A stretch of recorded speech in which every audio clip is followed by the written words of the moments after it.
Jamie McGrath, Graham Shinney, Leighton Clarkson and Palvara in midfield, with Bojan Majowski up top. And we have just kicked off here at Fir Park, Kenny. Good stuff. Thank you to Andy Butt there. We will leave the mics open from the games at Fir Park, Tynecastle and McDermott Park, and of course there's the option of online commentary, Celtic against St Mirren. Any news there, we will bring that to you on Sports Sound. Our commentary tonight, our main commentary, comes from Dens Park. Dundee against Rangers, a delayed start there. The Rangers team bus was late in getting to the ground. We believe the game will kick off at 8:30. We'll hear from Tony Docherty, the Dundee manager, between now and then. But in terms of the game at Fir Park this evening, Willie Miller, we heard there from Barry Robson. What's your feel around where he is in the views of the majority of supporters right now? How much pressure do you believe he's under? Well, he needs to start getting results, and I'm sure Barry knows that. You know, some of the performances have been, you know, extremely poor, I would suggest, and I think that's got to be addressed. You know, I don't think it's any use saying that we'll be all right, as Barry has said on a number of occasions.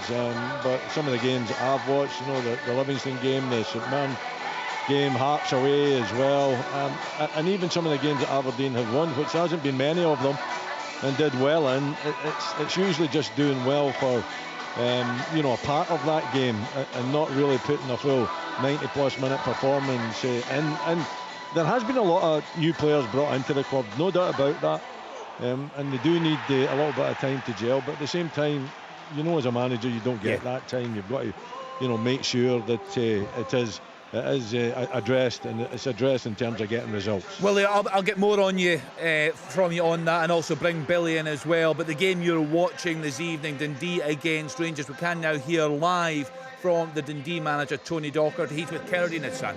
Yes, Tony, live with me down trackside here at Dens. And Tony, have you ever experienced anything like this, a 45-minute delay in kick-off? Not quite as this late, Kerry, so yeah, it does upset a wee bit your preparations, but do you know what, it's game on, so now that everything's in order, it's just looking forward to the game, getting a warm-up done and getting the thing started. Yeah, tell us what things are disrupted, you know, for professional athletes that think they're kicking off at a certain time and then it's delayed. What does a manager have to do? What do they have to do? Obviously our players arrive at a certain time expecting a 7:45 kick-off, so you work back from that, and even things in terms of, you know, what you eat before it, what you drink before it, how you warm up before it. But listen, they're professionals, they'll go on with it, they'll deal with it. But no, to answer your question, I've never known a delay as long as this. But listen, good pros in there, they'll be ready, they'll make sure that time kick-off comes, we're prepared. Well, your phrase is right, game on, which is great news for everybody here, including us right here on BBC Radio Scotland broadcasting live. Tell us about your team news and your changes. You've mixed things up a bit for tonight, a bit of a change in shape maybe as well? Yeah, I've made 3 changes. I've brought in Amadou Bakayoko for Zach Rudden. I brought in Scott Tiffany for Lyle Cameron, and the other change is Ricky Lamy coming in for Jordan McGeehan. Listen, it's just a freshness as well. There's 4 games in 18 days I've got to contend with, and listen, that's the reason I built a robust squad at the start of the season and a competitive squad. So yeah, there's a wee bit of change, of shape within that, but really it's just bringing in good players for good players, and I hope the continuity, you know, or the consistency that we got will be continued, you know, because as I say, it's very much light for light with most of these players. So we've got a system in place, a game plan in place, and I hope the players, I trust the players will execute that. What do you need from your guys tonight? We need the real belief. You know, we're at home, we're under the lights, we're in good form. You know, we've got a good crowd here. So what we need is a belief that, you know, yes, we're playing against Rangers, who, of course, they dwarf us in terms of resources and budget. But do you know what? I've got 11 guys out there and 8 subs on the bench that are ready to do battle, and that's what I want. I want to get into battle tonight. I want to make it personal. I want to make sure any one-on-ones we come out on top. Any duels we come out on top, and if we do that, we'll give ourselves an opportunity or a chance to win the game. I wonder if this is a good time to get them as well. They've got a few injuries. They've obviously had the delay getting here. They're only here like really quite late. This might work out for you guys. Listen, I just look at my team, you know, whatever preparation they've made, that's fine, but I just want to see my team being ready, you know, for, as I say, making things personal on the pitch in terms of 1v1s, and making sure that any duels that we get, we come out on top, and hopefully we can execute a game plan that, you know, we get the balance right between defence and attack, and so we limit the empty chances and we carry a goal threat ourselves. We've had a quarter of the teams in the league already change manager, and yet you've come in, you're making this Lark look very good. You've started superbly well. What do you put it down to? listen, I always said I wanted to build a squad that made us competitive in every match, and I think you've seen that up to now. We've been competitive in every match. We've only lost 2 games, one away to Celtic, one away to St Mirren, who are the form teams, or were the form teams at the time. So I just want my squad to be competitive, and as long as I can, you know, get that professionalism in my team and that they train in an appropriate way every day to make sure they're ready for games to be competitive, then I'll be happy. Let's hope it's a good one tonight. Well done. Thank you. The Dundee manager, Tony Docherty there. Dundee against Rangers kicks off at 8:30. 4 games kicked off at 7:45, and we have our first goal of the evening. It's come at McDermott Park. There for us, Tyrone Smith. Yes, it's a much needed goal for St Johnstone. A perfect start for Alex Cleland, who's taking interim charge tonight. It was Chris Kane. He picked the ball up about 15 yards out. He lashed a shot in and goal. It was parried away by Will Dennis into the path of Nicky Clark, and he smashed it into the net. Now, it looked like the goal had been initially chalked off for offside, but obviously VAR had a look at it. The goal was eventually given, so it's Nicky Clark that's fired St Johnstone into an early lead here at McDermott Park. A terrific start for St Johnstone and Alec Cleland. Let's check in then the game between Motherwell and Aberdeen at Fir Park. There for us, Andy Burke. Not a huge amount of action so far, Ken, in the opening 5 or 6 minutes, but just in the last few seconds, a little scare at the back for Motherwell. It was a bit of a nothing through ball towards Bojan Miovski. He didn't look favourite to win it, but Beavis Mugabe kind of hesitated. Miovski looked like he might just nip in. He went down under the challenge. He was looking for a decision from the referee. He wasn't interested, and it's a good thing for Mugabe because he was the last man. But other than that, no real action in either goal mouth so far, Kenny. Thank you to Andy Butt. Brian McLaughlin is at Tynecastle for us this evening. Hearts against Livingston. What's happening in the early stages, Brian? 4 minutes played, still 0-0, but you can see what Hearts are trying to achieve tonight. They're trying to get the ball forward very, very early. Indeed, Alex Cochrane, a good run down the left-hand side, decided to cut the ball back into the path of Cammy Devlin. It was on the edge of the box. His shot, though, easily saved by Jack Hamilton. It looks like Livingston have come here this evening. I know Davey said it was a back 4. It looks like that, and 5 across the middle with just Joel Newbley playing up front on his own this evening. It looks as if they would be happy and content if the final whistle was blown, but there's still 86 minutes to go, Davey. It's 0-0, and you could have gone to Perth and your team would have been 1 up. Yeah, he'd be a very happy man if that were the case. What a start for St Johnstone. What a start for West Ham in the EFL Cup. 1-0 up goal at home Celtic to Arsenal. Yeah, goal, Martin Dowden. Yes, it's a goal for St Mirren. Celtic 0, St Mirren 1. Nice play by the buddies. They kept possession, got down the left-hand side. The ball came in to the box, and it was Conor McMenamin who came in, planted a header into the corner. Joe Hart didn't even move. Celtic 0, St Mirren 1. I tell you, it's nights like this I wish Leanne Crichton was alongside me here, Martin. I know there will be the obligatory check there on that goal. I'm just waiting for a replay coming into the studio here. I can see the pictures, big celebrations. And also, there's another goal with McDermott Park. We'll get there in just 1 second. Just checking that it was Tyrone, second goal. Yeah, it's another goal at McDermott Park. It's another goal for St Johnstone, and it's another goal for Nicky Clark. This time the ball was swung in from the left-hand side, and there was Nicky Clark, got on the end of it to head the ball into the net. And this really is a dream start for St Johnstone. They've been crying out for a win this season.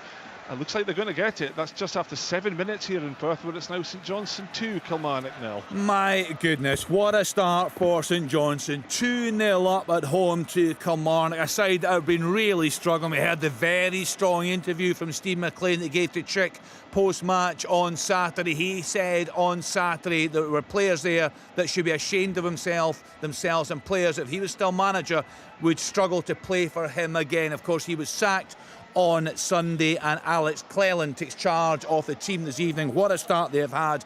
2 goals from the first minute and the 7th minute, and what a start for St Mirren at Celtic Park. A great move down the left, and what a header from Conor McMenamin on 7 minutes. They started the evening 3rd in the table. We, of course, know all about the heartache the St Mirren fans endured last season, just missing out on European football. Surely this campaign, they've got to believe that they can right the wrongs of last season. So let's then get back to Willie Miller and Billy Dodds here at Dens Park for us this evening. It's an 8:30 start. Dundee against Rangers, full commentary to come there. Billy Dodds, St Johnstone, a team close to your heart. What a start for Alec Cleland. You just wonder what Steve McLean's thinking sitting at home listening to that tonight. it just happens. It's sometimes written in the stars, isn't it, where a new manager takes over and something special happens. Willie's sitting here next to me. I think, what is it, 3 goals all season, and then 2 tonight straight away. And certainly a night so far for the Saints, isn't it, with your team doing so well, Kenny, at Celtic Park as well. But it's brilliant for Alec Cleland, and you see what happened with Barry Robson when he took over Aberdeen. Don't tell me Alex Cleland would not be thinking exactly that as well. If I can put a couple of results together and get us a few points and try and get us up the table, there's a shout for him to put his hat in the ring. It's tough to Billy, isn't it? These are big decisions to make, because if he was to be offered the job, you take away that security, because number 2 is he's been at the club, he knows the club well. You'd fancy that whoever comes in there would keep him on, given he's been such a regular at the club for so many years. But of course, there's that ambition, isn't there? There's opportunity. If he is offered a job, it'd be very hard to knock it back. People like to have a go themselves. Yeah. And you take the chance if, they all know it. People, coaches, whether they're taking the 21s or whatever, they know that if a new man comes in, they might be wanting to bring in their own men, and you might be relieved of your duties. We all know football, we all know the way it is. It's tough at times, really cruel at times, and that's the way it is. But if you want a start and you want to make a pitch, I think that's the way to go about it right away. 2 goals in the first 7 minutes, it's incredible. Willie and I were just looking at one another in disbelief, but brilliant for Alex Cleland. It's great, Willie. We heard, you were with us on Saturday, we heard the post-match interview from Steve McLean, and we were saying that day that was a big gamble he took. Perhaps he knew it was his final shot. Clearly very, very frustrated, and you felt actually on Saturday evening, we said that he may not have the opportunity to pick another side, and that's actually what transpired. It was no great surprise that he was dismissed on Sunday. No, I think, as a manager, you've got to, try, and you can criticise players, Kenny, but you've got to then, follow that up with, although, it was a dreadful performance, that we're going to work hard and we're going to make the players better and we're going to improve the team. I think when you start saying that some of these players won't be playing for me ever again, and the board of directors are sitting up there and they're listening to it as well, then it's much easier to move a manager on than it is to move half a dozen players on. So, I don't think that we can be surprised at the end result. And Stephen will learn from it as well, put it down to experience. But football is just bonkers. It's bonkers, Kenny, because they've scored 3 goals in the league, and I was there when Dundee pummeled them, in Perth, and they scored 2 late goals. Kushiravi got 2 late goals to get a draw, and that's 2 of the 3, and now they've gone and scored 2 goals in the first 10 minutes of the game, after sacking the manager. I tell you what, it's a hard blow for the managers' union, isn't it? It's really tough. And speaking of the managers' union, Billy, just looking at the latest odds for the St Johnstone manager, we heard from Davy Martindale earlier in the programme that there was an official approach made to the club that was not backed by Livingston. So as things stand at the moment, the latest odds, Scott Brown is favourite, then Davy Martindale, Neil Lennon, a potential return for Tommy Wright, Robbie Nielsen's there, Jody Morris, of course, a fan's favourite at the club. Ian Murray did a great job, you'd have to say, at Wraith Rovers. Kevin Thompson, see Callum Davison quoted as, I'm not sure that would happen. Jim McIntyre, Alex Ray, Billy Dodds, you're in there as well in the betting. What sort of manager, what type of manager do you think they need right now, Billy? Is it got to be experience they're looking for? Right now, a manager that can get them wins, and that's where right away the eyebrows get raised when they took a 2-goal lead. Just for the outside looking in, I would think they need somebody with a bit of experience who has worked down that end of the league before as well, and knows how to get teams just maybe overperforming at times, because that's what St Johnstone are going to need. They've been a club, they won the double under Callum, and that'll never be repeated, but they need somebody who is used to just grafting away, make sure they get the results at the right time, enough just to keep them up, just look above them and try and claw it back. That's your short-term aim, but your long-term is just get them away from the relegation battle, and that does take a bit of experience. But you know what, Willie said the word bonkers, because you couldn't rule anything out, and you've just with going back to Stevie, the modern day player, it's so different now. If you say the wrong word, whether it's to press or whether it's to players, they can down tools on you. And Willie's right, Stephen will learn, because I was surprised he did come away with that quote. Surprised at a few of his other quotes, and experience brings that to say the right things, Kenny, at the right time. So I would be thinking a bit of experience, but I wouldn't rule out anything for St Johnstone. I really wouldn't. Yeah, a flying start for St Johnstone tonight. We'll get there in just a minute. Another goal has gone in the EFL Cup. Ipswich Town 0, Fulham 1. Harry Wilson on 9 minutes. Let's then get to Celtic Park. St Mirren ahead there, early doors. Martin Dowden, what's happening now? We just had a check for a possible handball, a penalty decision for Celtic. It's not been given. That was because Louis Palma shot from the edge of the box. It deflected for a corner which Celtic have taken, and it's gone over the bar harmlessly, but no penalty there. I have to say St Mirren have been very, very impressive in these opening stages. They've clearly got a game plan. They're executing it very well. They're frustrating Celtic, and they have that dream goal to start as well. Martin, what's the atmosphere like there tonight? I'm seeing the pictures coming into the studio. I know 400 St Mirren fans got tickets for the game. In terms of the home support, we know all about the issues with the Green Brigade, but aside from that, I'm seeing an awful lot of empty seats around the ground.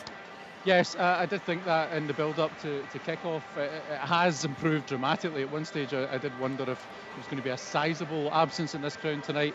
Atmosphere, it's difficult to say. I'm listening to you banging on all the way through this, Kerry, to be honest. Sorry about that. But I'm looking across at the section you're obviously referring to, mainly the Green Brigade section, which is sparsely occupied over there. But yeah, the atmosphere feels okay. I think they're all focused on the football at the moment and a little bit concerned at what they're seeing on the pitch. Yeah, St Mirren ahead there. A really nice header from Conor McMenamin on 7 minutes. Celtic 0, St Mirren 1. Another goal down in England in the EFL Cup. James Tarkowski has put Everton 1-0 up at home to Burnley. Let's then get to Tynecastle. Hearts at home to Livingston this evening. There for us, Brian McLaughlin. Yeah, still 0-0, Kenny. 14 minutes played. Stephen Naismith said pre-match he wanted a fast start from his team. Well, his players look as if they wanted to have a fast start tonight, but Livingston, you'd have to stay. Martin was talking about a game plan, for St Mirren. Well, definitely Livingston have one here, and there's a shot coming in from Lawrence Shanklin. It's deflected wide for the first corner of the night. That will go to Hearts, but Livingston looking very disciplined indeed. A back four, Stephen Kelly, Devlin, Welsh, Hayes and Penrice, and they've been rock solid so far. The five across the middle, Shinnie Holt, Pittman, Sean Kelly and Sangari, and they're all sitting very deep, and that's making it so difficult for Hearts to get through. They've certainly been on the ascendancy, but so far finding it very, very difficult to get through. 14 played now here at Tynecastle. The noise you can hear is from the Hearts ultras here at Tynecastle. It's still 0-0. No problems at all making the breakthrough at McDermott Park for the home side. Tyrone Smith, what's happening now? Yeah, it's still the scoreline of St Johnstone 2, Kilmarnock 0. That quick fire early double from Nicky Clark. You get a sense that these St Johnstone players have taken to the pitch tonight with a real point to prove. Looking at some of the St Johnstone fans, I think there's probably a bit of a feeling of disbelief amongst them. I don't think they were expecting a goals rush, certainly not an early goals rush from their side. Celtic. Yes, Martin. It's Celtic 1, St Mirren 0. A well won Celtic playing the ball around the box. It fell for O'Reilly, just got it into the path of David Turnbull, and he produced an absolute beauty from the edge of the box. Straight past Zach Hemming. Celtic back on level terms. Yeah, a lovely finish and some really nice build-up play there from the home side at Celtic Park. So Celtic 1, St Mirren 1. Tyrone telling us 2-0 to St Johnstone. An early double from Nicky Clark, the first and the 7th minute. Let's then get to Fir Park, where Motherwell are at home to Aberdeen. We had a very relaxed, you'd have to say, Aberdeen manager Barry Robson before the game, speaking to Andy Burke. How's the game panning out there, Andy? Yeah, Aberdeen certainly had the better of it so far, Kenny. They've been popping the ball about quite nicely on this lovely surface here at Fir Park without really threatening to create anything in the final third. That little glimpse of an opening for Bojan Miovski, which had Beavis McGabby in a little bit of trouble momentarily, about as close as they've come to an opening. We've just had a lengthy delay to the game. Richard Jensen, the Aberdeen defender, has been down injured, but Motherwell just starting to come back into the game a little. They're starting to get a bit of possession high up the field, but neither keeper really been tested so far. Still 0-0. It is an 8:30 start at Dens Park, Dundee at home to Rangers this evening. Willie, we heard from Tony Docherty in his pre-match interview there. I mean, it was always going to be a big test, wasn't it? Him breaking out in his own after that long relationship he had with Derek McInnes. But my goodness, he's off to a very good start. Yeah, it was surprising. I thought they were joined at the hip, actually. You know, I think that they've been so close for such a long period of time that it was a surprise. I think a surprise for everybody. But in speaking to both of them, you know, he just felt, and Tony just felt that it was his time. He wanted to go out, wanted to get himself tested as a coach, as a manager. You know, make his own decisions. You know, rather than you know, having to be the second one to agree to any kind of a changes or any tactical. I'm sure he had a big input into his time with Derek, and he's a well-respected coach. But you know, when you step up from being a number two, the responsibility is right on your shoulders. Speaks extremely well. Tony always has done, and I thought he did that tonight.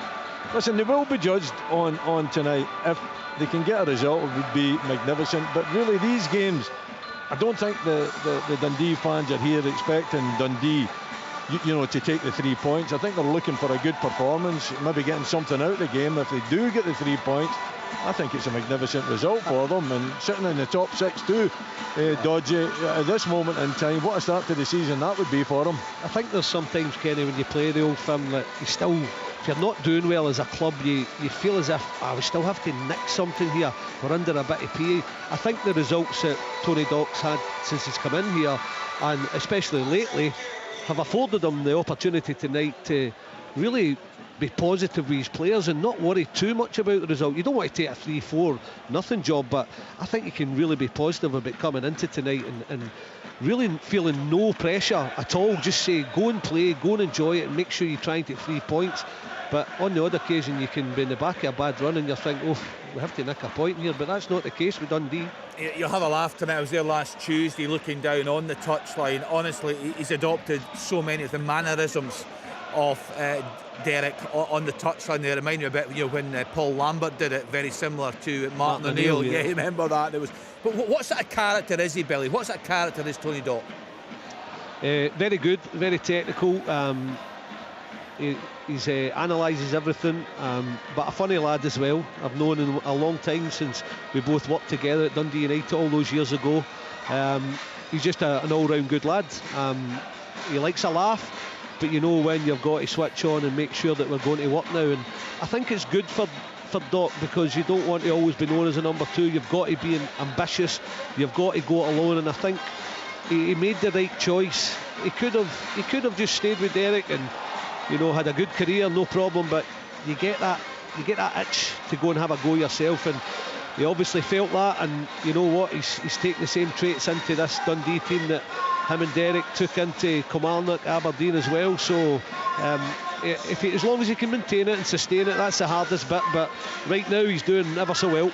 Yeah, up against Philippe Clement tonight. We'll discuss him in the next minute or so, but let's get to Tynecastle. A big chance here, Brian. Yeah, almost the opener for Hearts. Lovely play with Forrest and Boyce down the right hand side. The ball eventually played into the path of Lawrence Shanklin, who curled a shot. It looked destined for a top corner, but just kept its height and clipped the top of the crossbar and back out. But Hearts certainly on top. 21 minutes played here at Tynecastle. Here they go again. Forrest, but this time the Livingston defence clear the ball away. But Ingamy with a challenge here on Holt, so it'll be a free kick to Livingston. Yeah, Hearts certainly on top, but just can't make the breakthrough at the moment. 0-0 at Tynecastle. St Mirren paid back at Celtic Park, but they're causing the defence plenty of problems there, Martin Dowden. Yeah, it was a bit of a mix-up from Celtic. Actually, Taylor gave the ball away needlessly, invited the pressure. It was a great ball from McMenamin, causing chaos in the 6-yard box. Phillips just smashed it off McGregor. It could have gone anywhere. Went behind for a corner that St Mirren have failed to capitalise, with Celtic going up the other end. One apiece in that game, 2-0 to St Johnstone, and it is Hearts 0, Livingston 0. Shankland with that shot off the bar there. Motherwell 0, Aberdeen 0. An 8:30 start at Dens Park, Dundee at home to Rangers. Well, we speak a lot about managers and how they come across, and of course it's what they do on the park's important, but we discussed this a couple of weeks ago and talking about Michael Beale, that what you say in these media conferences, in the post-match interview, is picked up and used by the media, by the fans, as referred back to by the players, I'm sure. And Michael Beale received a lot of criticism, Willie, for saying too much, I think, a lot of these conferences. Let's actually get the third part and we break across. There has been a goal, Andy Burke. And it goes to Aberdeen. A lovely delivery out from the right-hand side. You have to say a bit of a static Motherwell defence, and allowed Jamie McGrath to steal in at the back post, and he placed a lovely header back to where it came from. Keeper no chance. Aberdeen take the lead 1-0. Yeah, Aberdeen on the road this evening. It's been a tough spell, you'd have to say, for the Dons. We heard from Barry Robson pre-match. He didn't sound too concerned. He said the same on Sunday. Feels things will turn around. Of course, a big League Cup semi-final to look forward to for the Dons this coming weekend. Well, let's get back to talking about Philippe Clement. How do you think he's come across in the media so far? Well, I haven't listened to him, in depth. I'm always a little bit wary when managers come in, particularly foreign managers, and start suggesting that we do things bad in this country and that everything needs changed. Players' fitness, the mentality, the physiotherapy he was touching on as well, wasn't he? Yep. In one of his interviews.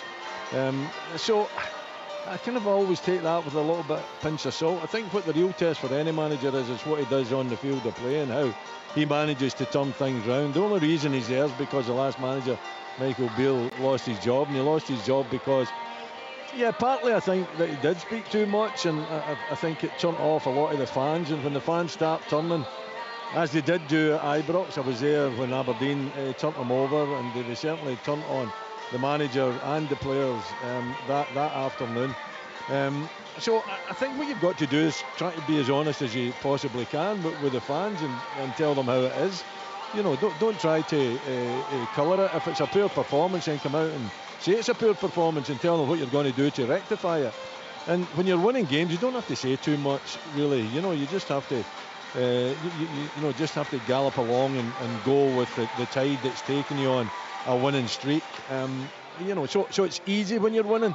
It's more difficult when you're not getting results. But when you're not getting results, then I think it's just to try to be as honest as you can with the fans in particular. I think that's really important, Kenny. I think they'll be listening to the radio. There's no doubt about that. They'll be reading what the manager's saying and the press as well. And you've got to try and convince them, keep the fans on side.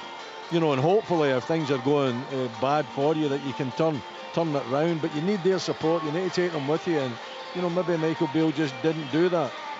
But as far as the new manager's concerned, listen, he's got his own way and he's got his own thoughts, and you've got to give him time to develop these thoughts. But eventually, it doesn't really matter if the diet's wrong, if the training's not right in his eyes, or if the physiotherapy's not right and he's getting too many injuries. What he's got to do is turn that club round and get results. And when he does that, then you've definitely got the fans on your side. Martin. Yeah, it was a nice move by Celtic down the right. The ball came into the box after O'Reilly and Forrest, I think, had combined. David Turnbull got on the end of it. He just tried to direct it, I think, to the far post again and dink it. It deflected. It seemed it just deflected for a corner, but referee John Beaton, I'm just looking down at him at the tunnel. He's come across to look at the monitor. Usually we know what that means, but he's taking his time over it. But Celtic seemingly convinced that this is going to be given. Kyogo hanging around that penalty spot as John Beaton makes his way back onto the pitch. The decision is coming. Take your time, John. Penalty.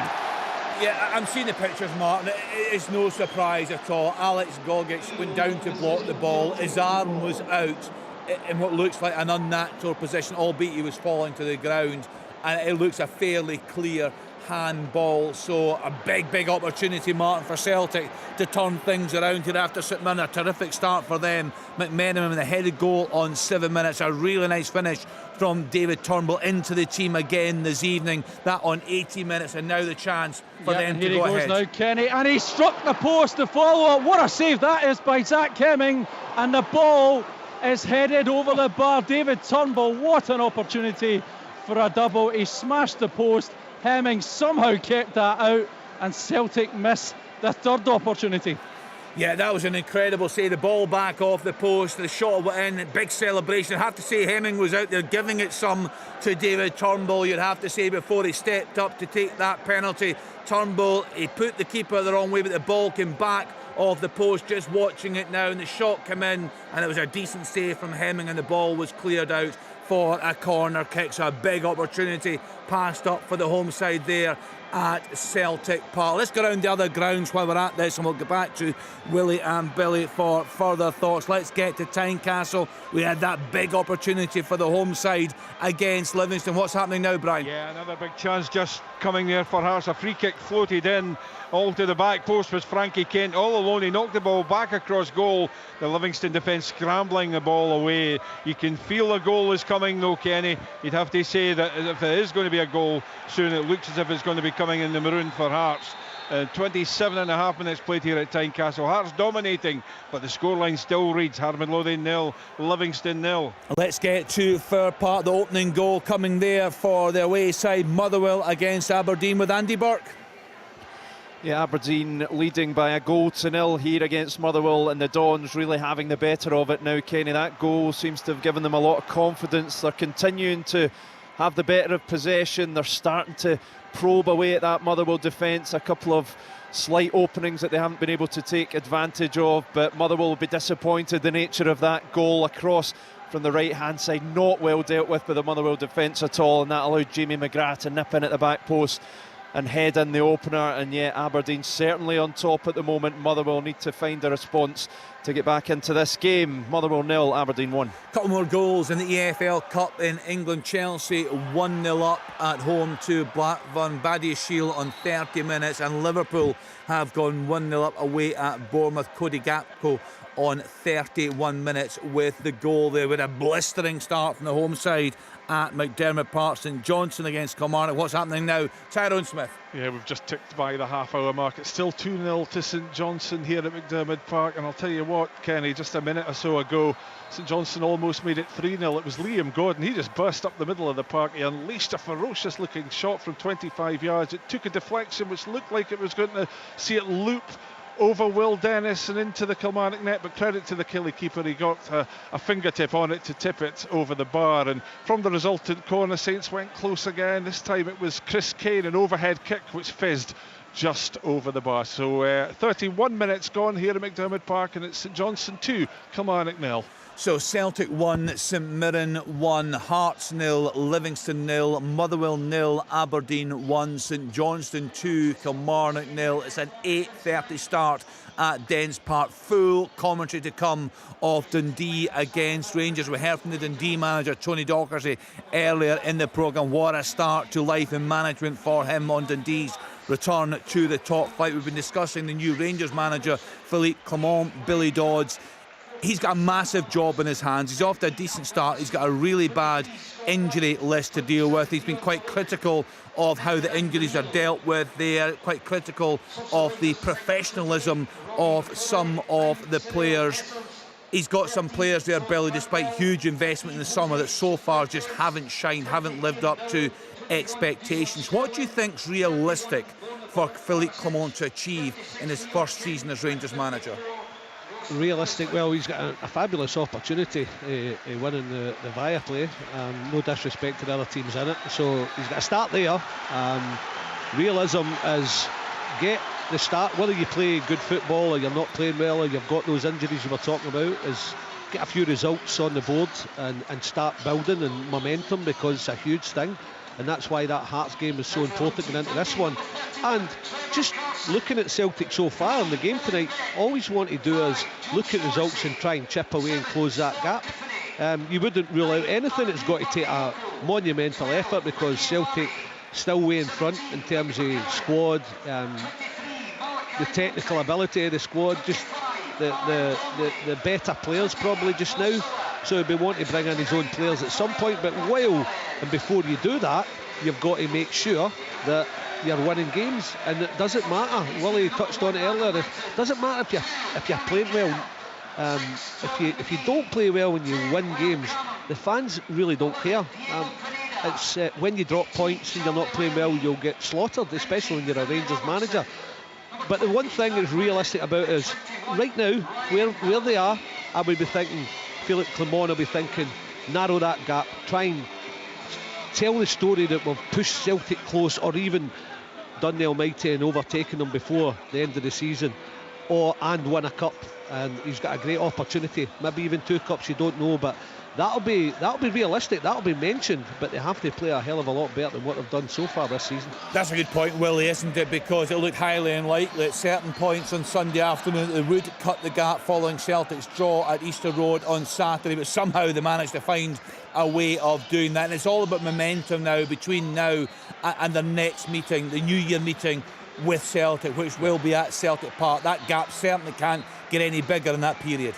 No, but that's a challenge. It's a challenge when Rangers are second and Celtic on top and dominating the league. The challenge for any Rangers manager is to close that gap, but to try and close it and overtake it. And the problem with any Rangers manager, and it goes the other way as well, Kenny, you know, if Rangers on top, Celtic are the same. If that gap looks as though it's going to get stretched, and it looks as though that whoever's trailing is not going to be able to catch their main rivals, then that's when the pressure comes on. And Dodge is right. At this stage, it's about, you know, getting a bit of momentum going. It's about getting results. And by the way, you know, winning games late on is a nice habit to get into. Yeah, you would like to, you know, make sure that you do it earlier and you do it with a bit more comfort. But it tells you something about the character of your team as well, that they never give up. And Celtic's done it, you know, for many years, scoring late on to make the difference in games. But I think Clement's got to, you know, feel his way in, assess the players. Every manager's got to assess the players he's got. If he's talking about some of them not being professional enough, then he's got to try and turn that attitude round or move them out. He's not going to get the opportunity short term to move them out, but long term he can do that. But you've got to assess your squad. You've got to make that team play in the image that you have put down in the training field, you know, and the tactics that you want to see employed. But the most important thing, that's a long-term ambition, most important thing, and if he can live the League Cup, then obviously that gives him a fair bit of time, and that will keep the fans on side. But he's got to make sure that that gap isn't a huge gap between themselves and Celtic, and if he can close it and get very close to it, and then the next Old Firm game comes round, then that is a real test. Take the 3 points there and the fans are right behind you. Yeah, there's no doubt, Billy, the coming weeks between now and Christmas will tell us whether or not we will actually have a title race, a close title race this season. But there's no doubt there's a real race on for that third spot. That's wide open right now. You look at the table: St Mirren, Kilmarnock, Aberdeen, Hearts, Dundee, Motherwell, Livingston. All these clubs are separated by just a few points. St Mirren right in the driving seat at the moment, but that's going to be fascinating to see how this plays out. Yeah, it's the duels all over the league, isn't it? And that's Willie's touched on Celtic Rangers, but you're right, and that's what we want. We want people to be talking about a league, even if it's not got the bigger or the biggest finance, but you know, you still have competition, and you see St Mirren 5 points in front of Kelly just now. They are in the driving seat, but there's so much to play for. I mean, just even for different reasons. I mean, like your counties and your Livies, even your St Johnstone, I know they've had a bad start. Motherwell, they're all fighting to get in that top six. It's a story to sell and to spin, and that's exactly what you've talked about. Philip Clement, he'll be doing that if they chip away at this Celtic lead. That's what he's wanting to build. He's wanting to build momentum, but he also wants to build confidence in his club and the players, and just say, we're on their tail, we're closing that gap, we must apply pressure. The other teams will be doing that as well to get what their aim is and what their goals are for the season. And it's thrilling, and it is, and we sometimes get underplayed in this country, but there's a lot of competition up here, and there's a lot of big players have come to this country, even though that it's not renowned for bringing the best players, but when the big players have come, they have struggled at times because of the competitive nature, and that's what that brings, and I'm looking forward to seeing how the season progresses. Yeah, it's an exciting season. All the coverage right here in sports, and I've got the video printed up here. I'm actually just looking at the goals coming in from the EFL Cup in England, but also all the goals from across Europe come in. There's a really interesting one. I'm going to keep an eye on it. A Spanish Cup tie. Hernan Cortes, this is half time. Hernan Cortes 0, Real Betis 9 in that game there. I wonder if there'll be some sort of record scoreline in that one. I'll keep an eye on that. We're also keeping an eye on the 7:45 starts. Full commentary to come. The delayed kick-off at the Scott Foam Stadium, Dundee against Rangers. They will get underway at 8:30. Full commentary to come. There's the option right now of online commentary. Celtic against St Mirren as we approach half-time. Let's get to a reporter there, Martin Dowden. What's happening, Martin? Yeah, still very much in the balance. St Mirren rather getting away with that penalty miss from David Turnbull.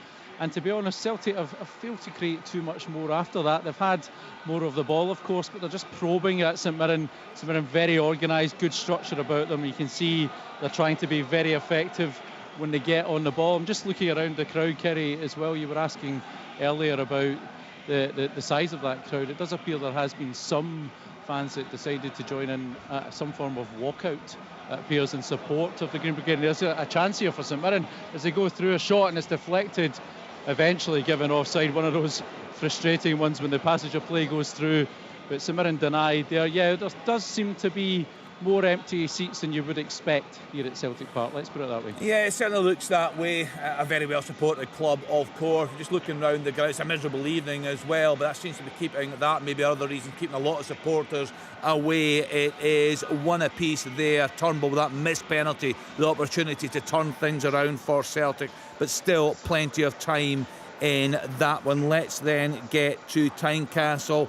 Hearts against Livingston. Frustration for the home side, Brian? Yes, 7 minutes to half time, Kenny. It's still 0-0. Here's a chance.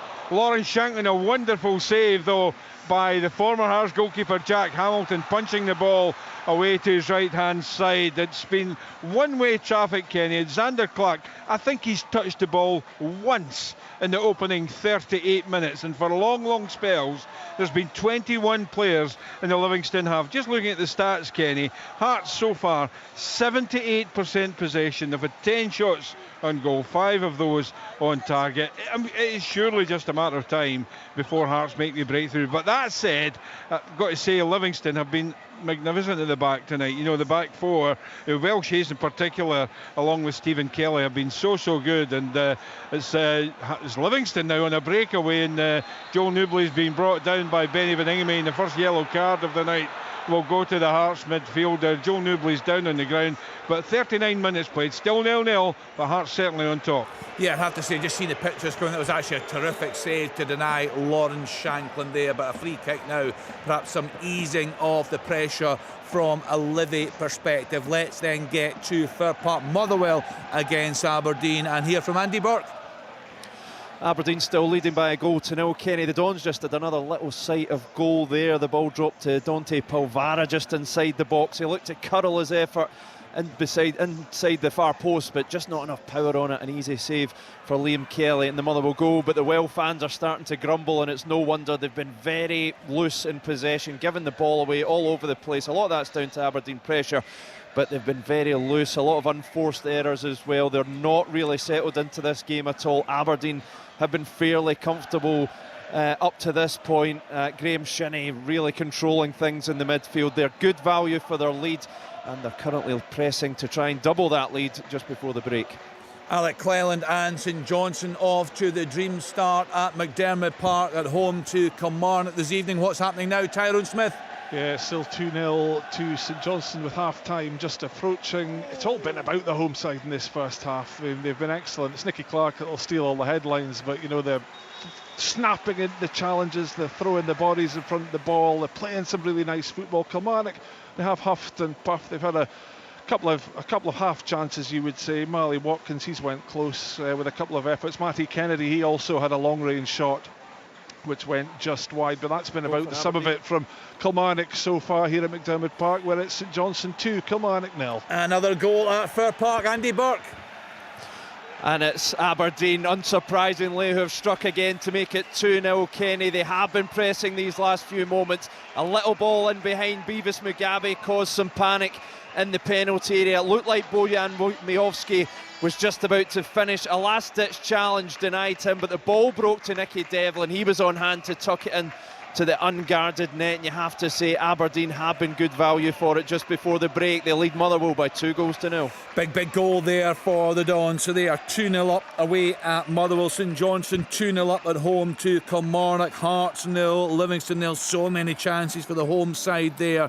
Celtic 1, St Mirren 1. McMenamin for the away side on 7 minutes. David Turnbull on 80 minutes. A really nice finish, and then he saw a penalty come back off the post. So that's you right up to date with the 7:45 starts. There's the option of online commentary from Celtic Park, but our main commentary this evening comes from Dens Park, Dundee at home to Rangers, brought to us this evening by Willie Miller, Billy Dodds and Liam McLeod. Thanks, Kenny. Late kick-off due to the Rangers team bus being stuck on the Tay Bridge for a substantial length of time. The traffic around about Dundee and within the city has been pretty horrendous for most of the last week or so, due to the inclement weather that the city and the area, the northeast in particular, has been battered by. And looking at the as it stands table, quite incredible to think that just 3 points separate 4th and 11th in the as it stands table, and Dundee very much in the midst of all that after an excellent return to top flight football, as they look to get the better of Rangers, which they haven't managed to do since November 2017, when Neil McCann led the D to a 2-1 victory. Mark O'Hara scored a double in that win here at Dens. They won the previous one here as well.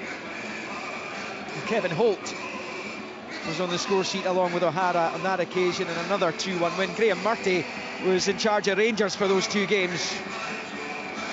The team's just about ready to go. Dundee in all navy blues, you would expect here at Dens Park. Rangers in their change colours with the red shirts, the dark blue shorts, red socks with the blue tops.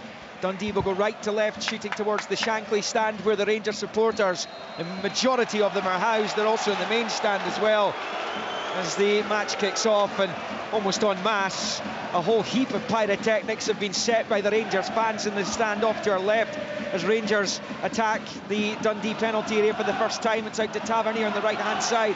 Really good robust challenge though by Beck, and it goes out of play for a throw in on this near side for Rangers, and the smoke just billowing away from that end off to our left.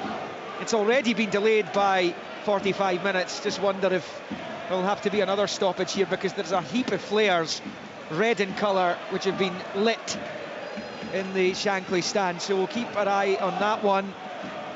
The stewards are making their way to the front of the stand. Rangers have a throw-in, which will be taken by Tavernier midway inside the Dundee half on this main stand side. It's dropped into midfield for Ryan Jack, who makes his 201st appearance for Rangers this evening.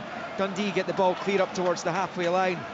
Chasing after it is McCowan, so too is the striker up front. Bakayoko comes into the side this evening. 3 changes for Dundee. Lamy, Tiffany, Bakayoko coming in. Carson in goal. Donnelly, Shaughnessy, Lamy with Portales and Beck in the wide area. Silla and Boateng in the middle. Tiffany and McCowan either side of Bakayoko. For Rangers, Butland in goal. Tavernier, Goldson, Balogun, Yilmaz, Lundstrom, Jack, Wright, Lammer, Sima and Danilo, who got that dramatic late winner against Hearts on Sunday, leads the line, still sporting the face mask, which he is protecting that cheekbone injury sustained down the road in Perth in that game against St Johnstone. The smoke is beginning to waft away from the stadium.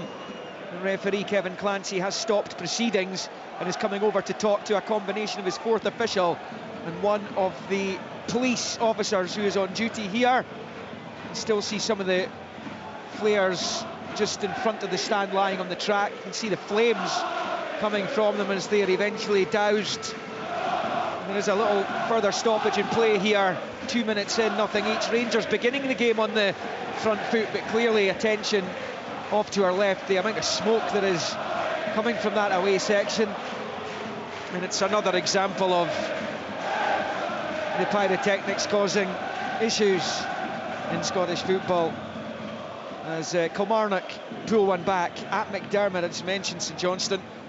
Oh, 2-0 half-time, beg your pardon, 2-0. St Johnstone 2, Kilmarnock 0 is the half-time scoreline. Those two early Nicky Clark goals. But clearly, the stoppage in play here is because of what's going on in the Bob Shankly standoff to our left. But clearly as well, Billy, Rangers starting on the front foot, which is exactly what Philippe Clement would have wanted. Yeah. What he wouldn't have wanted was this delay, because it's not helping his team. Yeah, the good thing is it looks as if it's going to clear pretty quickly. I don't know if it's a gusty wind, it's any smoke that's looking as if it's going to go up the length of the pitch is just blowing right back into the Rangers fans and clearing pretty quickly, so that's good. Going forward, yeah, Danilo down the right hand side, but it was Owen Beck who's been a decent signing for Tony Docherty. He was no nonsense. I think he was right through Danilo and then right through Tavernier on the next tackle as well. I think Jack got a bit off him as well, so really showing the way for his team so far, Owen Beck. But Rangers, yeah, starting on the front foot, getting up the pitch, and that's exactly what Philippe Clement would have wanted. Half-time at Celtic Park is one apiece. St Mirren took the lead through Conor McMenamin, cancelled out by David Turnbull, who would then miss a penalty. So one apiece. It's first place third in Glasgow's East End. Just to recap that, St Johnstone 2, Kilmarnock 0. Saints' only other win this season was against Alloa in the League Cup groups. They haven't won a league game since beating Livingston on the final day of last season. The stoppage in play, incidentally, continues here. Kevin Clancy's coming over to talk to one of the senior police officials in charge of proceedings this evening. There's a throng of police now making their way in front of the Shankly standoff to our left. And I suppose, Willie, when the players have already been delayed by an hour, the Rangers players stuck in a bus, the Dundee players sitting here wondering when the game is going to kick off, they're now having to go through another warm-up in front of us. It's not ideal for either set of players. It's not. You're talking about one major hold-up, and now you're talking about, let's hope it's just a mini hold-up, Kevin. Clancy is walking, talking to everybody. He's talking to both managers. He's already spoken to both captains as well. He's in deep conversation with the senior police officer down there that's standing at the halfway line. And I don't know what they're waiting on. I think that the smoke has now all but disappeared.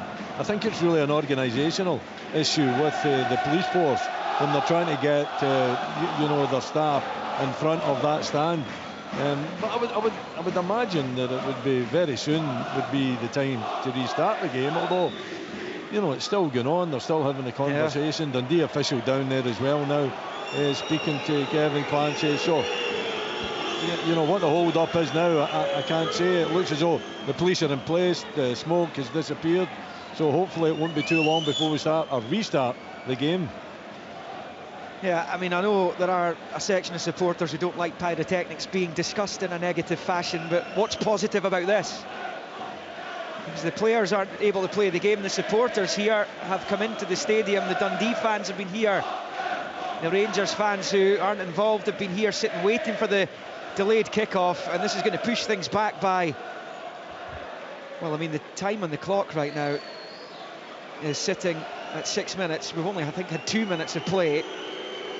As the Rangers manager, hands in pockets, having a word with Danilo down below us. Tony Docherty to his captain, Joe Shaughnessy, who was the goal hero with his 2 strikes against Livingston last time out as they beat the 10 men and managed to end that run of draws that they had been on.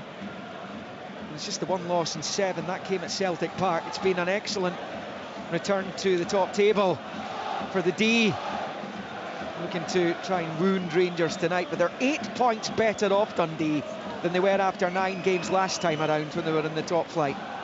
Hadn't even managed a win by this point that time around. And now the referee's over talking to the 2 managers who've been called into the Dundee technical area. Philippe Clement to the left, Tony Docherty to the right. Let's wonder what the hold-up is now. It looks as though everything's under control in the Shankly stand. Kevin Clancy is finished talking to the managers, and I think he's going to take everyone off here. So the 2 sets of players, having played 2 minutes of football, are being withdrawn from the pitch after the pyrotechnics, which were lit en masse in the Rangers end off to our left. So play is suspended here at Dens Park. There's half-time everywhere else right now. Celtic 1, St Mirren 1, Motherwell 0, Aberdeen 2, St Johnstone 2, Kilmarnock 0, and Hearts 0, Livingston 0. You can perhaps get a half-time report from Martin Dowden, who's at Celtic Park, as this continues here at Dens, or doesn't continue as it is. Yes, half-time here at Celtic. It's Celtic 1, St Mirren 1. St Mirren got off to an absolutely fantastic start. They broke down the left-hand side.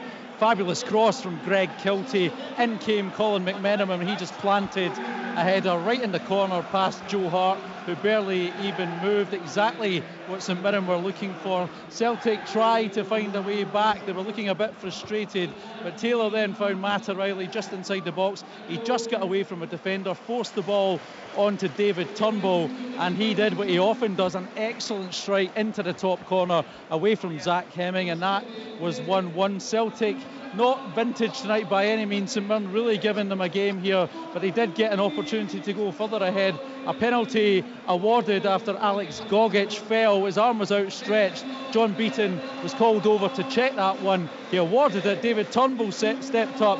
He could have notched a double, but he struck the post, and then Hemming did superbly to save the follow-up from Louis Palma. It's been Celtic probing, trying to create an opening. They're not getting very far though. St Mirren playing very well indeed. Celtic 1, St Mirren 1. They're not getting very far here at Dens Park either. No players on the pitch right now. They're both back in the changing rooms after 2 minutes of play. I think my clock's on 8 minutes. I've just stopped it, so we'll wait and see what happens here. Cerdine, I think, has gone away to try and find out some more information about what's going on here after the delayed kickoff got underway. 2 minutes of play and off again. So let's go round the grounds. We've heard from Martin there at Celtic Park, Tyrone Smiths at McDermott. St Johnstone, what a first half for them, Tyser. Yeah, St Johnstone, at this point anyway, looked to be heading for what would be their first league win of the season. At the break here in Perth, it's St Johnstone 2, Kilmarnock 0. Saints really made a dream start, opening the scoring after just 2 minutes. Chris Kane's shot, it was parried into the path of Nicky Clark, and he smashed the ball into the net. Now the assistant referee had the flag up for offside, but the goal was eventually given after a VAR check, and just a few minutes later it was 2-0 Graham Carey. He swung the ball in from the left, and it was that man, Nicky Clark, again, he got on the end of it to double the home side's advantage. Saints, well, they went close again, almost taking an extended lead through an unlikely source. Liam Gordon, he went rampaging up the middle of the pitch, and his long-range shot, it took a wicked deflection. The ball looked like it was going to be looping high into the net, but credit the keeper Will Dennis, he did really, really well to fingertip it over the bar. And from the resultant corner, a Chris Kane overhead kick fizzed just over. Killie, they have huffed and puffed, but I'll tell you what, they really do have a McDermott Park mountain to climb in this second half. It's St Johnstone 2, Kilmarnock 0. Magnificent first half for St Johnstone. Goalless Hearts, Livingston, and Aberdeen with a 2-0 lead at Fir Park against Motherwell. Jamie McGrath and Nicky Devlin with the goals. 1-1 Celtic against St Mirren. Let's get to our pitchside reporter here at Dens Park. A shambolic evening in many ways, Cerdine. What's the latest? Well, Liam, we were telling everyone about the smoke from the pyrotechnics in the Rangers end. My information is that has set off a fire alarm. The smoke has interfered with the internal systems here, so it was a security issue. They're now reassessing the security of the stadium. It was a police decision to take the players off and transmit that to the referee to get them all off. So that is why the players were taken off on police advice, because of the security of the stadium, which they now need to reassess and just make sure that everything is okay for things to continue. There's no time frame being given to me as to when the players might be back on, indeed if they'll be back on, but for the moment they're up the tunnel because the police have now taken charge of the stadium, just to make sure that Dens Park is, to their satisfaction, fully secure. So if ever there was any further reason for fans not to bring pyrotechnics into a stadium, it's this. Well, if this game, Willie Miller, is abandoned as a result of this, what good's come of it? Well, there's no good of it. There's no good of pyrotechnics getting into any ground, and you know the danger is there. And I think there was one or two thrown onto the pitch as well. I think Butland actually picked one up and put it behind his goal. Now we can only assume that the smoke was coming on, but it seemed to get blown back into the stand, and you can see that the stand to our left here, where the doors are all open as well. If that has went through these doors, which you know obviously that's what's happened, and it's set off some of the smoke alarms within the stadium, then you know the police have got every right to make sure that the safety of that stand is 100%. So you know we can only hope that they can do a check, a thorough check, but a thorough check that doesn't take too long to assess the situation, to you know speak to the Dens Park officials here and make sure that you know if the alarms can be reset and there's no danger. I don't think there will be danger, but we're only assuming that. You can't take any chances for that. Yeah. You've got to make sure that that's the case. So I think it's just a case of waiting and allowing them to do their checks, and hopefully their checks are positive and the game can get started again. I didn't think Scotland-Georgia could be outdone by delay, but this must be getting up there, Liam. Well, we've got a wee while to go before it gets to that level, but you're right. I mean, already kick-off delayed to 8:30, and we don't have a clue when the Dundee and Rangers players will be making their way back out onto the pitch this evening. The supporters across the stadium are most of them wondering what on earth's going on, because there hasn't been a PA announcement made. So unless you're listening to what Cardine's saying, then you probably don't know what's going on.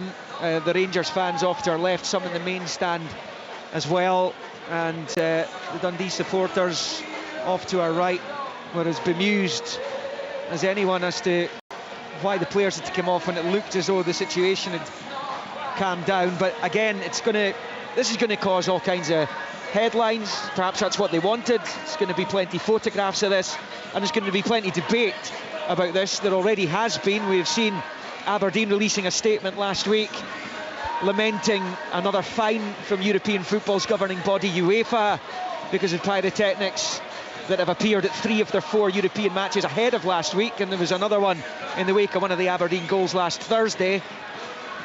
I'm not sure how they managed to get these things in, let alone as many as we saw there. I mean, it was literally as soon as the game kicked off, the stand to our left lit up red, kind of light red, pink colour from the Rangers fans. Clearly a coordinated move. Yeah, it was planned, no doubt about it.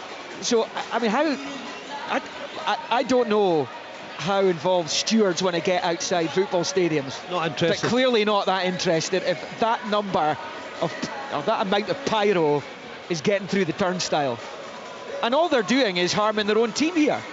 Yeah, I don't know how you stop it. In fact, it's probably impossible to stop it, you know, because there's a fair crowd there as well that's turned up of Rangers fans, and it wasn't as if, you know, there seems to be a congregation right in the middle there of what you would call, you know, the fans that you would expect pyrotechnics to come from, but it was all over that. It was all over that stand, Liam. You know, it wasn't just confined to, you know, the area where the fans look as though they're really enjoying themselves, bouncing up and down.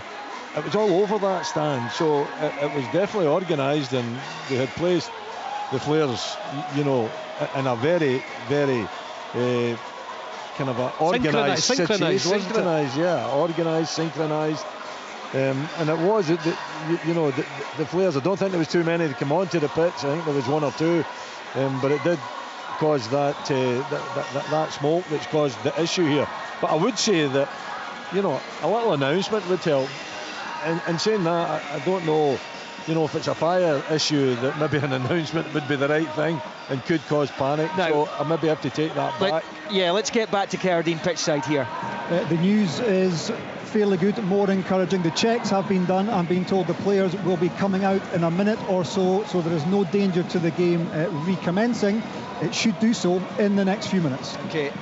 The second half of the 7:45 kickoffs. This was meant to be a 7:45 kickoff. We're meant to be getting the second half underway in the next few minutes.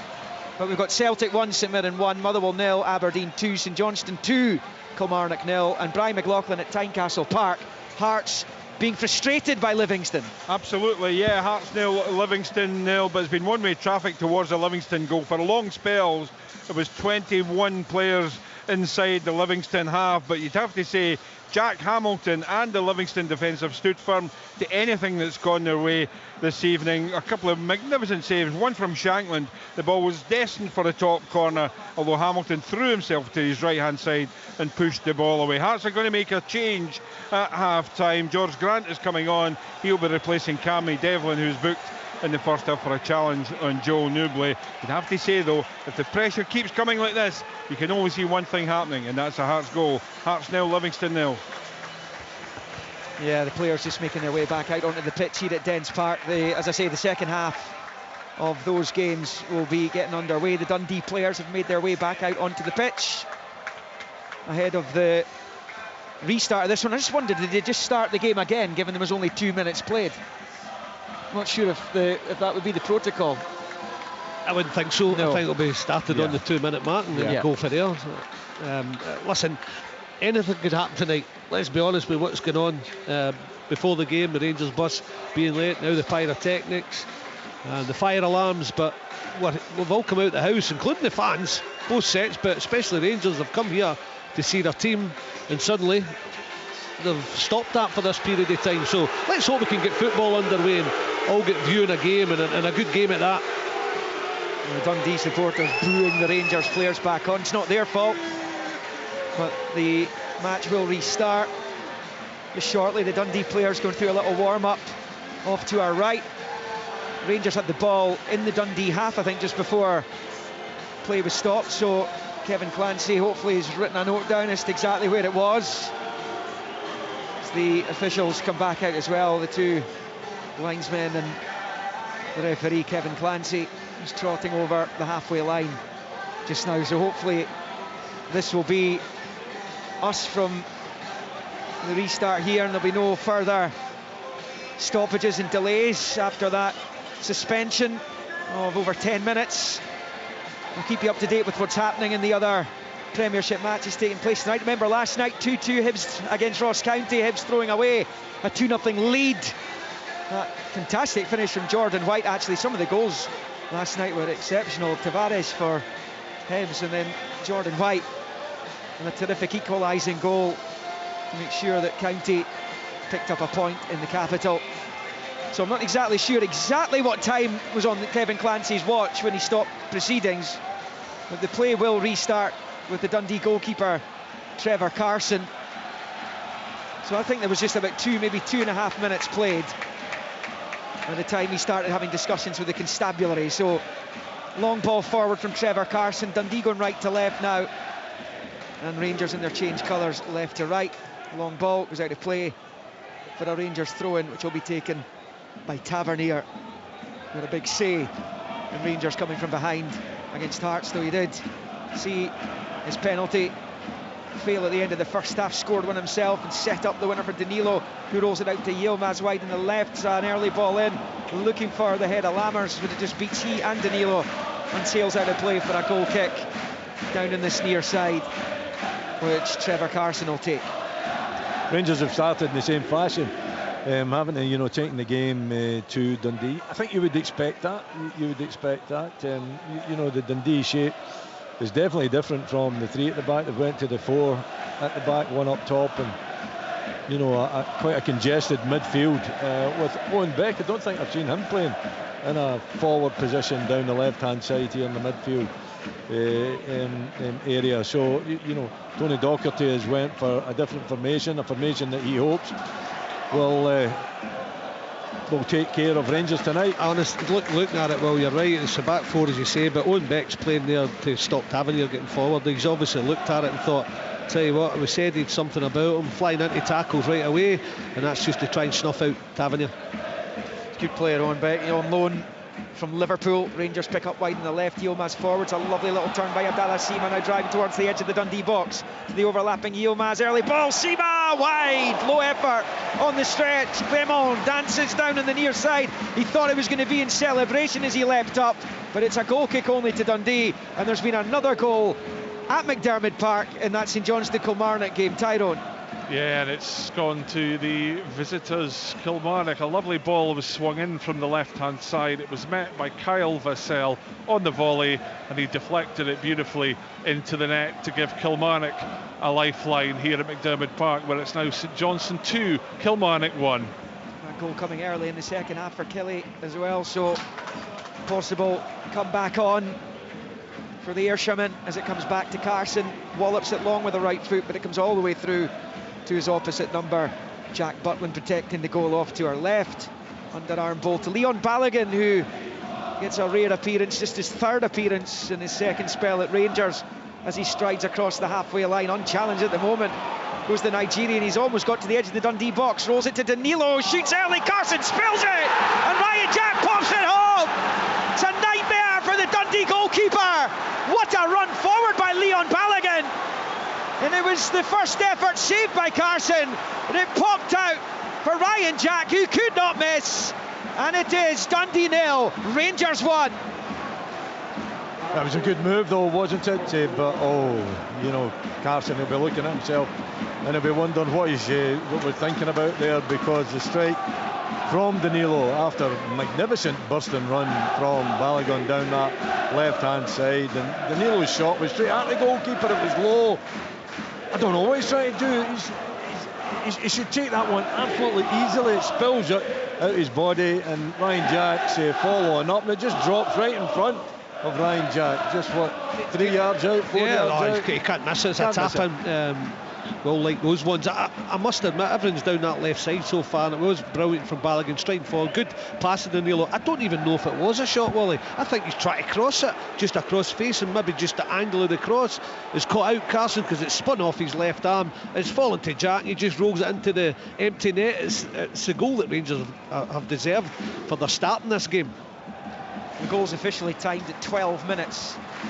Zaggers out for a Dundee throw, and as they look to respond immediately, it's about level with the Rangers 18-yard line in front of the Derry here at Dens. And Joe Shaughnessy out there to take a long throw into the penalty area. 1-1 Celtic St Mirren, 2-0 Aberdeen at Motherwell, 2-1 St Johnstone against Kilmarnock, still goalless Hearts Livingston. Long throw in coming up, Shaughnessy will take, it's level with the Rangers penalty spot. Bowled up high towards the 6-yard line, headed away by Balogun. Dundee trying to keep it alive on this near side. It's nicked back in towards the edge of the box by McCowan, but Rangers clear, and Danilo picks it up, finds Jack, long ball forward, an awkward one to deal with there for Dundee, but they've managed to pick it up in a decent little area there. Boateng back helping the defence out. And it's knocked out to this near side where John Lundstrom is tripped to the ground by Owen Beck, and that will be a free kick to Rangers just a few yards inside their own half in front of the Rangers manager. But they had a chance through Sima just before that as well, so it's been a really positive start by the visitors. I was going to touch on that, Willie, in terms of, yeah, Dundee have set up, you can see why, that left side nice and solid, stopped Tavernier getting forward because he's a big threat, as everybody knows, but it's as if they've forgotten about the left-hand side. Tiffany not tracking, Yilmaz has been forward, Sima's been forward, and then Danilo peels in that side. Now, centre-half should take care of them, but it doesn't matter how they're getting there, the left side seems empty, and that's where the Rangers goals come from. Yeah, maybe too much emphasis putting on trying to stop chance Tavernier. Here, Sima inside the box, and he shanks it wide, and that will be a goal kick to Dundee. Tony Docherty's furious down there. His team has not started yet. Now, the initial delay to kick off may have an impact. It may well be the same for the other delay that we had. Speaking of delays, Willie, the second half of the game at Fir Park between Motherwell and Aberdeen has been delayed by 10 minutes. Okay. Because of a problem with the officials' communication system, apparently. Okay. Well, I don't know if that's the VAR or if it's the on-pitch communication. But anyway, 10-minute delay to the start of the second half at Fir Park. Motherwell 0, Aberdeen 2. It's one of those nights, clearly. It is throughout the country, isn't it? You know, we've certainly had to put up with it here, and hearing that, you know, the Aberdeen game has been held up as well. It's quite incredible. Bakayoko for Dundee, midway inside the Rangers half. Rolls it out to that right-hand side. Picked up by Aaron Donnelly. Down the line it goes. A lovely run by Tiffany into the penalty area. He goes and wins the corner off Jack. Dundee's best moment in the game so far. Rangers leading 1-0, but the D looking for an equaliser from this corner, their first of the evening. There was a little nutmeg there as well, wasn't it, on Yilmaz from Tiffany? But you know, that's the type of direct play that Dundee need. You know, they've started the game really slack. The Seamers had a couple of opportunities, and obviously they've lost the goal to Ryan's Jack's tap in. They've now got to try and turn it round. In swinging corner coming up with a left foot in towards the 6-yard line. There is a header for Dundee, but it's headed well wide. Ricky Lamy it was who got his head to it. He's perhaps annoyed that he hasn't got better contact onto that, because it was actually in a pretty perfect location for him, 6 yards from goal. His Tavernier gives it away, and it's the pass from Beck is in behind the striker, and Bakayoko couldn't get onto it. Rangers cleared. Stays 1-0 to the visitors. You're talking about the Lamy header. I'm looking at the Lundstrom's so lucky he drops Shaughnessy, who would have tapped in at the back post. Here come Rangers up the other end, right inside the box. Misunderstanding with Danilo with the pass though. That allows Lamy to clear one of the 3 Dundee changes this evening. Here's right hand side of the box. Good play. Pulls it back and into the side net from Lammers. And again, his manager down on this near side and very excited as Sam Lammers hit it first time with the right foot. Wrong side of the post as far as he was concerned. It looked like it was opening up beautifully there for a second goal. It stays Dundee 0, Rangers 1. That Rangers goal, incidentally, has been retimed at 5 minutes. I said 12, so I don't know where those 7 minutes have gone, but anyway, we're in some different sort of time zone here at Dens this evening, I think. We always are. But that was another opportunity, wasn't it, Lammers? It was really tight opportunity for him, though it would have been a sensational strike if he'd have managed to get it in the back of the net. But Scott Wright, good work, you know, hitting the byline. And I always think when players are allowed to hit the byline and cut it back, real danger threatens. But on that occasion, Dundee got off with it. He just couldn't get the angle, could he, Lammers? Yeah. I don't think he was ever going to score going across the goalkeeper, so he's trying to get it at that near post, but he's beyond the front post, and he nearly gets it. It's a good cut back, as you say, Willie, Wright with a really good run. It's a cut back, but he just can't get the angle on the finish to get it in at that near post. We are 11 minutes officially, apparently, into the game here at Dens. 1-1 Celtic St Mirren, 2-1 St Johnstone against Kilmarnock, goalless Hearts, Livingston, Motherwell, 0 Aberdeen 2, the second half of that one will be getting underway round about now.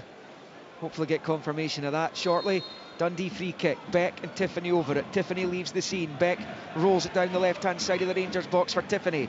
Right foot ball in's a really good one, it's headed over his own crossbar for the corner. That was an awkward one to deal with as well for Connor Goldson, but he puts it behind, and Dundee keeping the pressure on here. It's been a good response from them.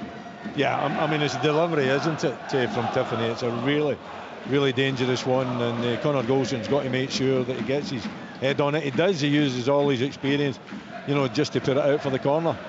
Outswinger from Beck, main stand side, left footed.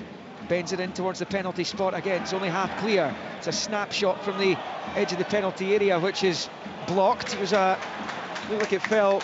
It's a really good area there for Donnelly. And it's cleared by Rangers. And now to play over on the far side off a Dundee foot for a throw into the visitors just inside Dundee territory. Better response from Dundee. It was brilliant from him, and Willie talked about the delivery. I'm going to talk about the communication, because Wright and Yilmaz just get in a mix-up, didn't they? They didn't communicate, and it allowed Tiffany to cut in the right. Still got to produce that wonderful cross, and he did, but it was poor defensively from Rangers. Beck on the near side, can't keep it in. It's out for a Rangers throw-in. Tavernier takes it quickly to Lammers. Back into his own half, he rolls it back to Goldson. And he finds Leon Balogun, who'd more than a helping hand in the Rangers goal. Ryan Jack with the only goal of the game so far, just his second of the season. Another one came against Livingston in the League Cup quarter-final at Ibrox. And Rangers have that semi to look forward to in the League Cup on Sunday against Hearts. Hibs Aberdeen on Saturday evening. 5:15 Saturday kickoff, 3 o'clock on Sunday.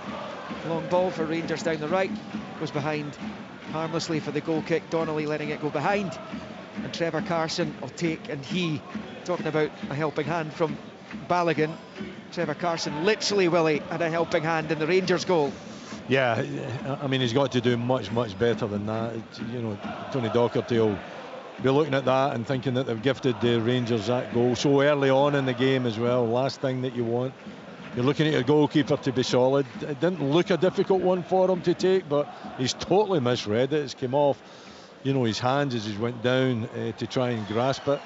And it's just laid it in a plate for Ryan Jack. He doesn't score too many goals, Ryan Jack.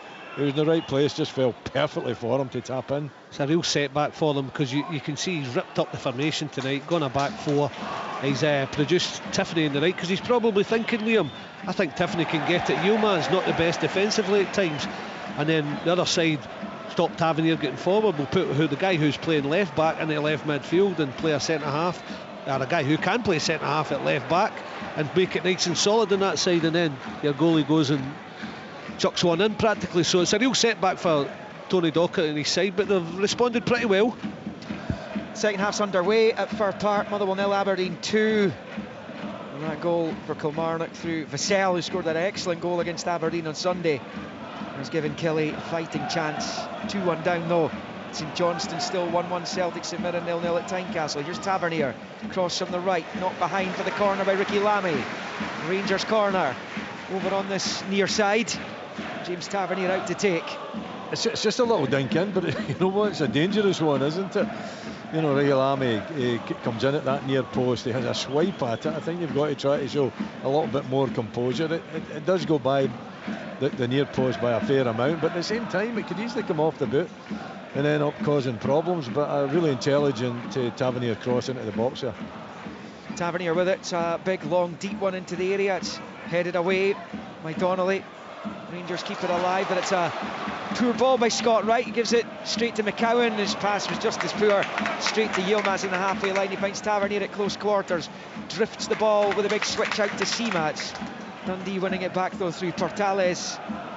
And then cleared up into the midfield. Boateng going after it, but Yilmaz gets there first. Sima to the edge of the centre circle for Wright, the former D loanee. Finds Lammers. Flicks it out to Tavernier on the right-hand side of the Dundee box. Going to go for a goal kick to Dundee, despite Tavernier claiming it was a corner. It is Dundee 0, Rangers 1 here at Dens Park. Yeah, he's got a fair task in his hands, isn't he, Owen Beck, to try and keep Tavernier quiet. You know that Tavernier at every opportunity is going to try to get himself forward. He's done well so far. Owen Beck has. He's keen to close him down and not give him too much space. But it's a major job that he's got tonight, and you know Tony Docherty obviously believes in him enough to give him that responsibility. So Rangers top scorer Abdallah Sima wide on the left on the touchline. Moving forward, he's got 2 or 3 ahead of him. Rolls it to the left-hand side of the box for Lammers. It's an early ball across, which wasn't the worst in the world at all. And Danilo's perhaps annoyed. He hasn't gambled to get onto the end of it. And it goes out of play for a throw-in over on this near side to the hosts. Rangers leading 1-0. It's exactly that. I mean, you want a ball delivered, gift wrapped for you as a striker. That's it. I mean, Lammers just peels to the left side of the box, but he's pretty close to the byline and just turns and swivels and fires an outswinging cross across, and you're thinking, go on, get on the end of that, but it just goes straight across the face of the 6-yard box, and certainly that time Carson wasn't getting involved with it. 17 minutes officially on the clock here at Dens Park. The late shift here on Tayside, and it's going to be James Tavernier with a throw in midway inside Dundee territory on the Rangers right, infield to right, back to Tavernier. Dundee trying to win it back, but it breaks into the Rangers half for Connor Goldson. It's Mo Sila who was putting the challenge in. It's now with Jack, and then Tavernier back to Ryan Jack, the goal scorer. It's a poor ball from him, straight to McCowan. Out to the near side for Beck. Long ball forward there by Aaron Donnelly. Chasing after it is Bakayoko. Goldson gets there first and launches it forward down the right-hand side. McCowan, it breaks to Beck, slides to keep it in place. Done really well there, but Boateng's pass to McCowan was too short, and there's a foul by Silla. The Rangers player that he's caught is in agony down below us here, and it's going to be Rangers with Sima on the left-hand side of the box, the left angle, early ball looking for Lammers. It's going to be booted clear by Dundee through Donnelly. It was Scott Wright who was caught. He's just trying to get back up inside his own half. He's come back down again though. Dundee in possession. That's why the Dundee supporters aren't happy. Yellow card's been produced for Silla. It was a late challenge. An ungainly challenge, wasn't it? It was a late challenge. You know, there's no doubt it's a free kick. The referee allowed the advantage. It came to nothing, but then he's went back and he's booked Silla, and he deserved to get booked because Scott Wright played a lovely little dink pass in the field of play, and Silla comes right through and catches him in the ankle. He goes down, he looks in a bit of pain. I think he's going to be okay, but the referee, I think, played it exactly right. You know, gave the advantage, allowed Rangers to develop the play, and then called it back and booked Silla. Elsewhere in the Premiership tonight, Celtic 1, St Mirren 1. McMenamin opened the scoring for the Buddies. Turnbull equalising. He would later miss a penalty. Motherwell 0, Aberdeen 2. McGrath and Devlin. St Johnstone 2, Kilmarnock 1. A double in the first 7 minutes from Nicky Clark. Kyle Vassell pulling one back early in the second period. Still goalless, Hearts Livingston. We will go to our reporters across the country should the goals go in. Remember, they are well ahead of us here at Dens. Almost on 20. Rangers leading 1-0. An early goal from Ryan Jack. McCowan for Dundee. Forward to Bakayoko, back to McCowan. Good challenging by Balogun. He started the game really well, Leon Balogun, and he's driving up to halfway. Pinched off and no by Tiffany, and then Lammers with a really poor challenge. Balogun's been yellow carded. I'm sure it was Lammers, wasn't it? Lammers. There's no doubt it's Lammers that slides in there. I don't think Balogun had anything to do with that. And the referee's right on top of it. I think Balogun's really unlucky. Unless he's not helping his mucker out, that's for sure. Lammers just ducked out and faded away, didn't he, and say, okay, you take the hit for me. But he's nowhere near the ball, is he? Looking at it, well, it could be important if that is the case, what you're saying, because you do not think Lammers is going in for many tackles. Dundee, long ball, but it's gone well behind, and it will be a goal kick to Rangers from that resultant free kick from the Lammers challenge. Balogun will have to do a bit of defending. But percentage-wise, you would think Balogun's the more likely to pick up another yellow, so it's put him in trouble for the big centre-half for the rest of the game. Yeah, and he's not seen much action this season, but he's looked pretty assured in the opening quarter of this one. Lammers spins away from Silla. Long ball down the left is cut out by Tiffany, but Rangers collect it through Lammers. He's lost it. Sima wins it back. He goes down, ball, little Nick took it away from him. McCowan out to Tiffany on the right. This ball down the line's cut out by Yilmaz, and then Sima pinches it back off Tiffany. Down the left, the on-loan Brighton player skips in field, but it's passed just behind Jack, and Boateng picks it up and rolls it to Beck, but he showed too much of it to Tavernier.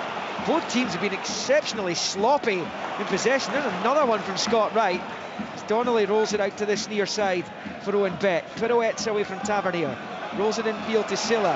He has it taken off him all too easily by Wright though. Here comes Ryan Jack picking it up, driving forward, slipping it through to Danilo, covering across is Lamy. Does enough to get it away. Rangers come again with Wright, short to Jack. Tries to side foot it through to the edge of the D for Danilo, but it's cleared by Lamy.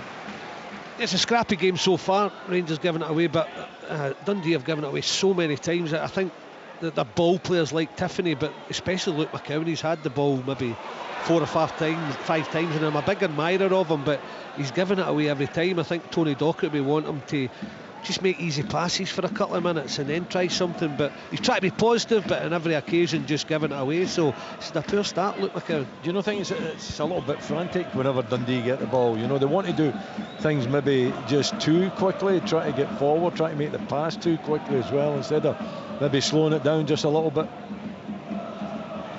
1-0 it is to Rangers. Balogun out to the left-hand touchline for Yilmaz, forward to Danilo. He's caught by Shaughnessy, that'll be another yellow. Kevin Clancy going to his pocket, and Joe Shaughnessy is the latest to pick up a booking in this scrappy affair at Dens Park. No, as a definite booking there, Joe Shaughnessy rather impetuous with the challenge. You know, it's one of these sliding challenges as well. There's no way he's getting the ball. I think it was in Danilo as well, wasn't it, who had come off and was under control of the ball, trying to take it out into a wide area, and Shaughnessy just come through him and smashed him. Now the Rangers player's okay, and it will be a free kick to the visitors, midway inside the Dundee half, maybe about 10 yards from the far side touchline. as they attack the goal to the right. It's Tavernier who whips it into the area. He's found Danilo! That's a brilliant save by Carson. Danilo hit it straight at him though. There's a flag up in any case, so it wouldn't have counted. And Carson, well, he'll feel a bit better even if that save doesn't go down in the record books, having sold the shirts for that opening goal scored by Ryan Jack.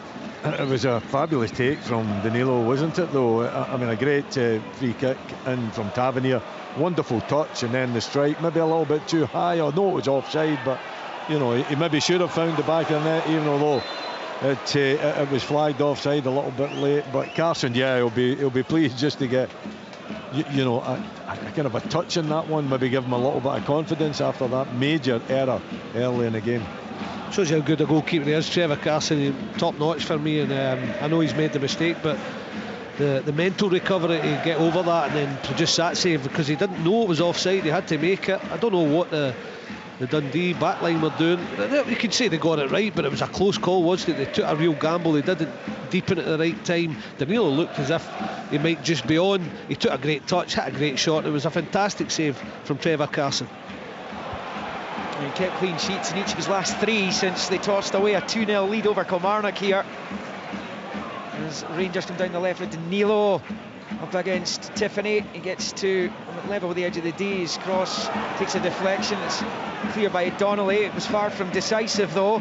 Tavernier heads it back to the edge of the area. It's won by Lamy with the head. Bakayoko can't control, and it's now in the centre circle with Goldson under no pressure. He finds Lammers, who'll roll it out to Tavernier. First time ball with the side foot to the right hand side of the penalty area. Right gives chase. Donnelly sees it behind for the goal kick, and after 25.5 minutes it remains Dundee 0, Rangers 1 here. Well ahead of us in the other matches across the SPFL Premiership this evening. Celtic 1, St Mirren 1, Motherwell 0, Aberdeen 2, St Johnstone 2, Kilmarnock 1, Still Hearts 0, Livingston 0, the only game without a goal. Last night Hibs 2, County 2. Here come Dundee. Beck's in the penalty area. Good challenge, Goldson. Strong on Owen Beck, but it is a corner to Dundee. This is their 3rd of the game as they try and find a leveller. That's a brilliant challenge, isn't it? Conor Goldson in the box as well. Beck does extremely well, taking it and looking to hit the byline. He tries to cut across Goldson. Goldson spots it. He got to be 100% accurate with the tackle, and he was. Outswinging corner from Beck coming up main stand side. Left-footed, floated into the 6-yard area. Dundee head gets onto it. Bakayoko, but he can only head it down tamely, and it's an easy take for Butland at his left-hand post. Yeah, there's nobody gambling. I watched Silla, he started in the goalkeeper and then come off, but if he'd maybe taken a little gamble, he might have gone the end of that header. Great ball by Wright. He's found Seema up the other end. This cross is deflected behind off Tiffany for a Rangers corner this time, as the action goes from one end to the other. And it's good play by Scott Wright. He switched the play beautifully there. He placed it perfectly, the outside of the boot, over to the left-hand side of the box. And Rangers have an opportunity here to try and find this second goal. Wednesday night sports sound here, BBC Radio Scotland on digital, online, as well as BBC Radio Scotland Extra and 810 medium wave. Rangers corner on the Rangers left. It's an outswinger coming up here for the visitors. It's a ball that's pumped up to the right-hand side of the box. Lammers can't get onto it, breaks John Lundstrom's way. And he's forced outside the box and forced back up the line, facing his own goal, facing his own half. Passes it back to Tavernier, and the Rangers corner ends up back at the feet of the Rangers goalkeeper, Jack Butland, at the edge of his box.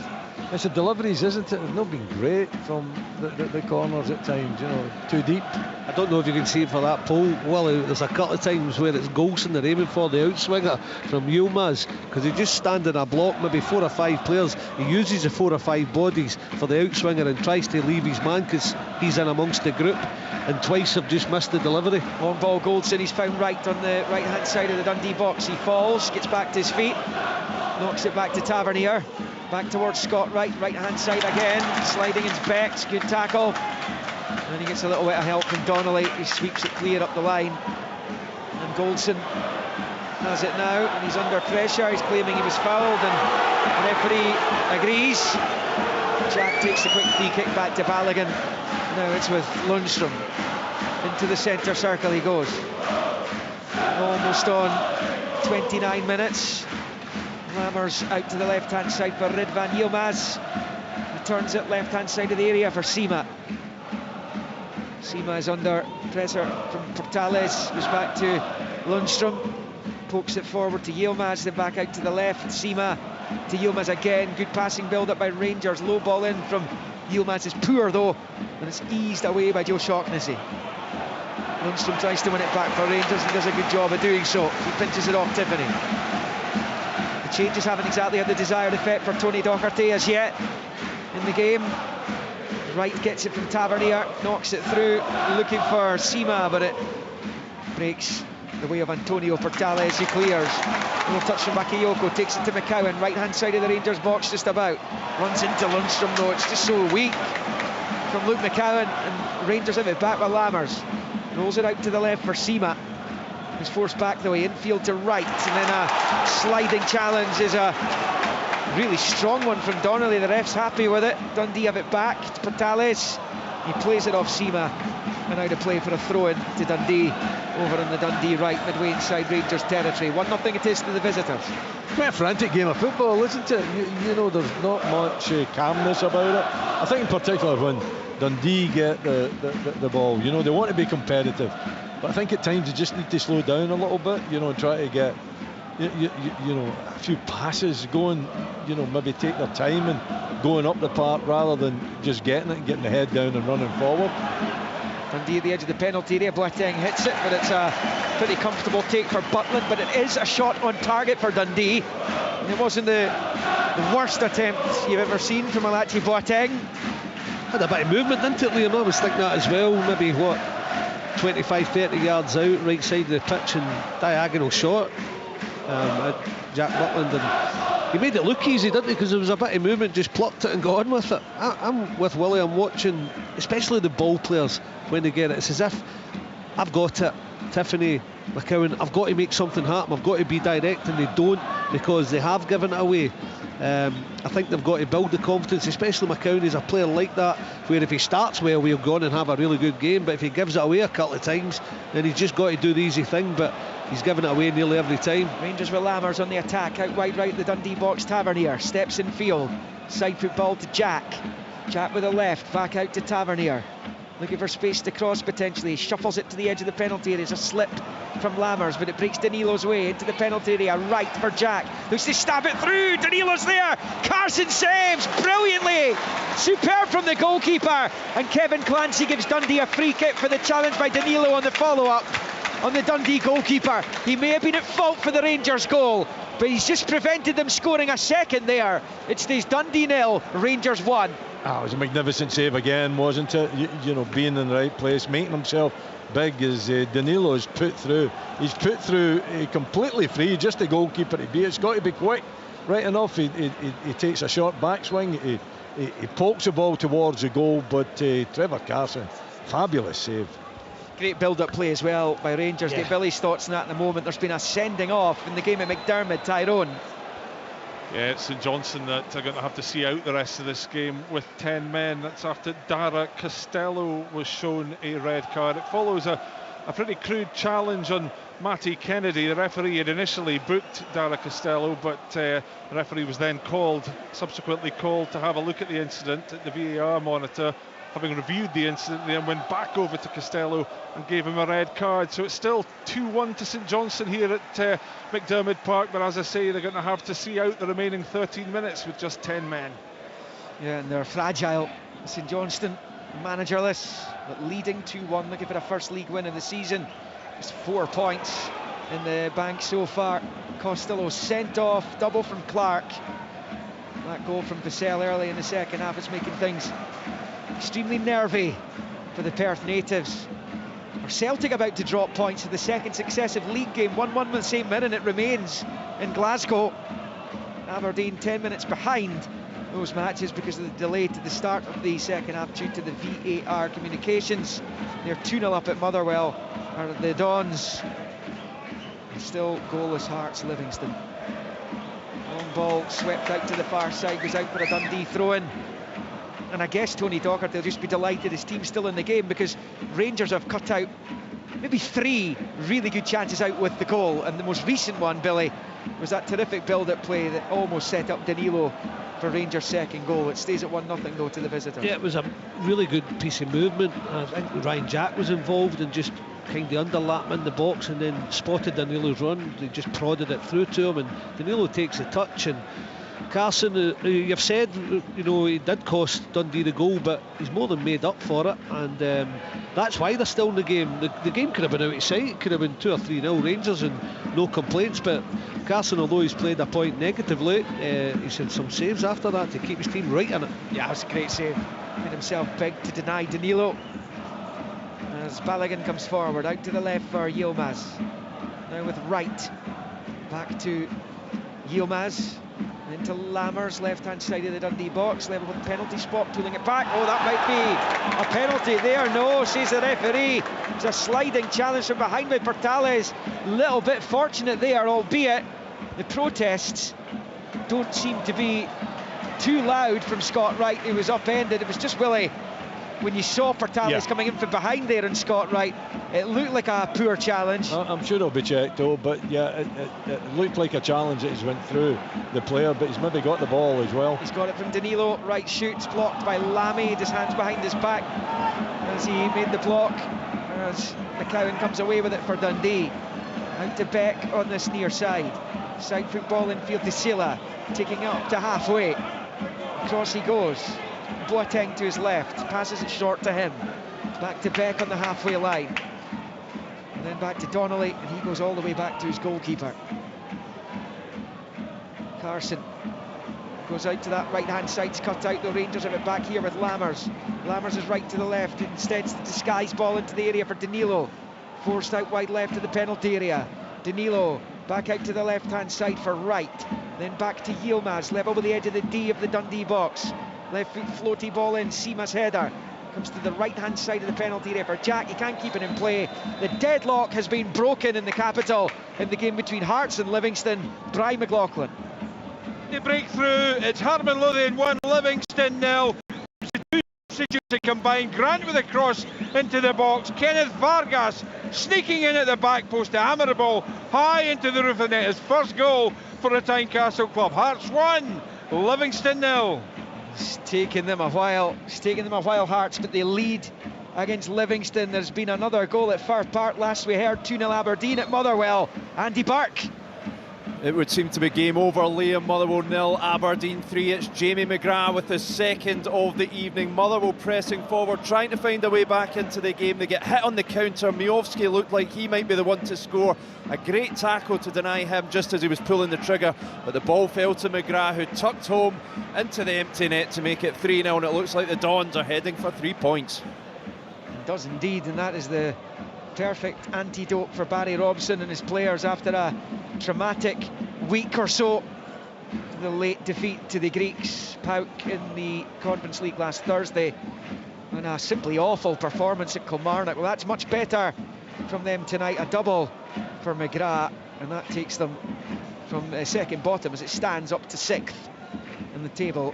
So tight it is, particularly between 4th and 11th. Still just 4 points which separate 4th, which is currently Hearts, 11th Livingston, as Rangers come forward down the left-hand side. Pulled back to the edge of the box for Lammers. Good footwork from him initially. Overcooks it a little bit though, but he's still onto it, and then the shot is fired wide just at the left angle of the penalty area. Sam Lammers involved. Seema was there as well. Might have been Seema, I can't tell because of the pillar. Just gone past the right-hand post, and it will stay Dundee 0, Rangers 1. There has been a goal at Celtic Park though. Martin Dowden. It's a goal for Celtic. Celtic 2, St Mirren 1. They've thrown everything at the St Mirren backline, and it's one of the substitutes, who's finally found space in the box, and he smashed it into the top corner away from Hemming. He thought it wasn't coming, but Celtic have got there. Celtic 2, St Mirren 1. Well, just when the Rangers supporters' eyes were beginning to light up that Celtic might spill a couple more points, having done so at Easter Road on Saturday. O'Hugh's first of the season, and it is Celtic 2, St Mirren 1 at Celtic Park going into the closing stages.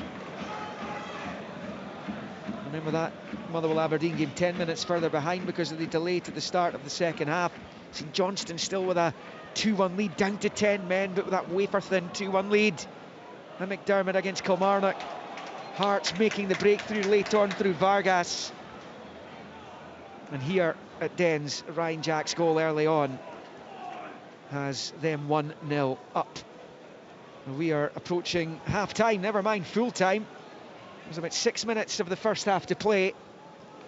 And it's Dundee in possession midway inside their own half over on the right. Portales with a long ball. His challenge on right clearly was okay because there's been no repercussions for that. But he's treading a fine line there, is he not, Portales? It was in the box as well, you know, so, you know, you've got to be 100% sure that you're going to get the ball. And, you know, particularly when you're coming in from that angle, it looked as though he was coming, you know, maybe not fully from behind, but certainly, you know, on the side, and he was sliding in as well. But I thought he got the ball at the time, so you know, but it can be if he's mistimed that just a little bit, then it's a penalty. It was from the side, Willie, but you know how players are cute now, because you think you can get it as a centre half, especially you know better than me, but you think you can get it as a centre half, but in the modern day they're cute strikers forwards who just step across you, and you've seen so many of them given just now. So it's not just about your tackle, it's about what the forward does, maybe just to step and get his leg there before you and get you to make the tackle and give away the penalty.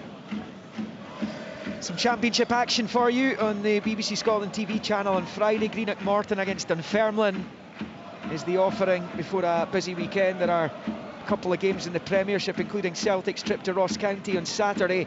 Kilmarnock host Motherwell at 3 o'clock. Hibs Aberdeen, the League Cup semi-final, 5:15. And on Sunday, Dundee are back here at Dens against Livingston. That's a 2 o'clock kick-off on Sunday. And it's Hearts Rangers in the second of the League Cup semis. 3 o'clock kick-off. Sports Sound will be across all of that across the weekend. And then it's back to Europe for the Premiership's representatives in continental competition next week.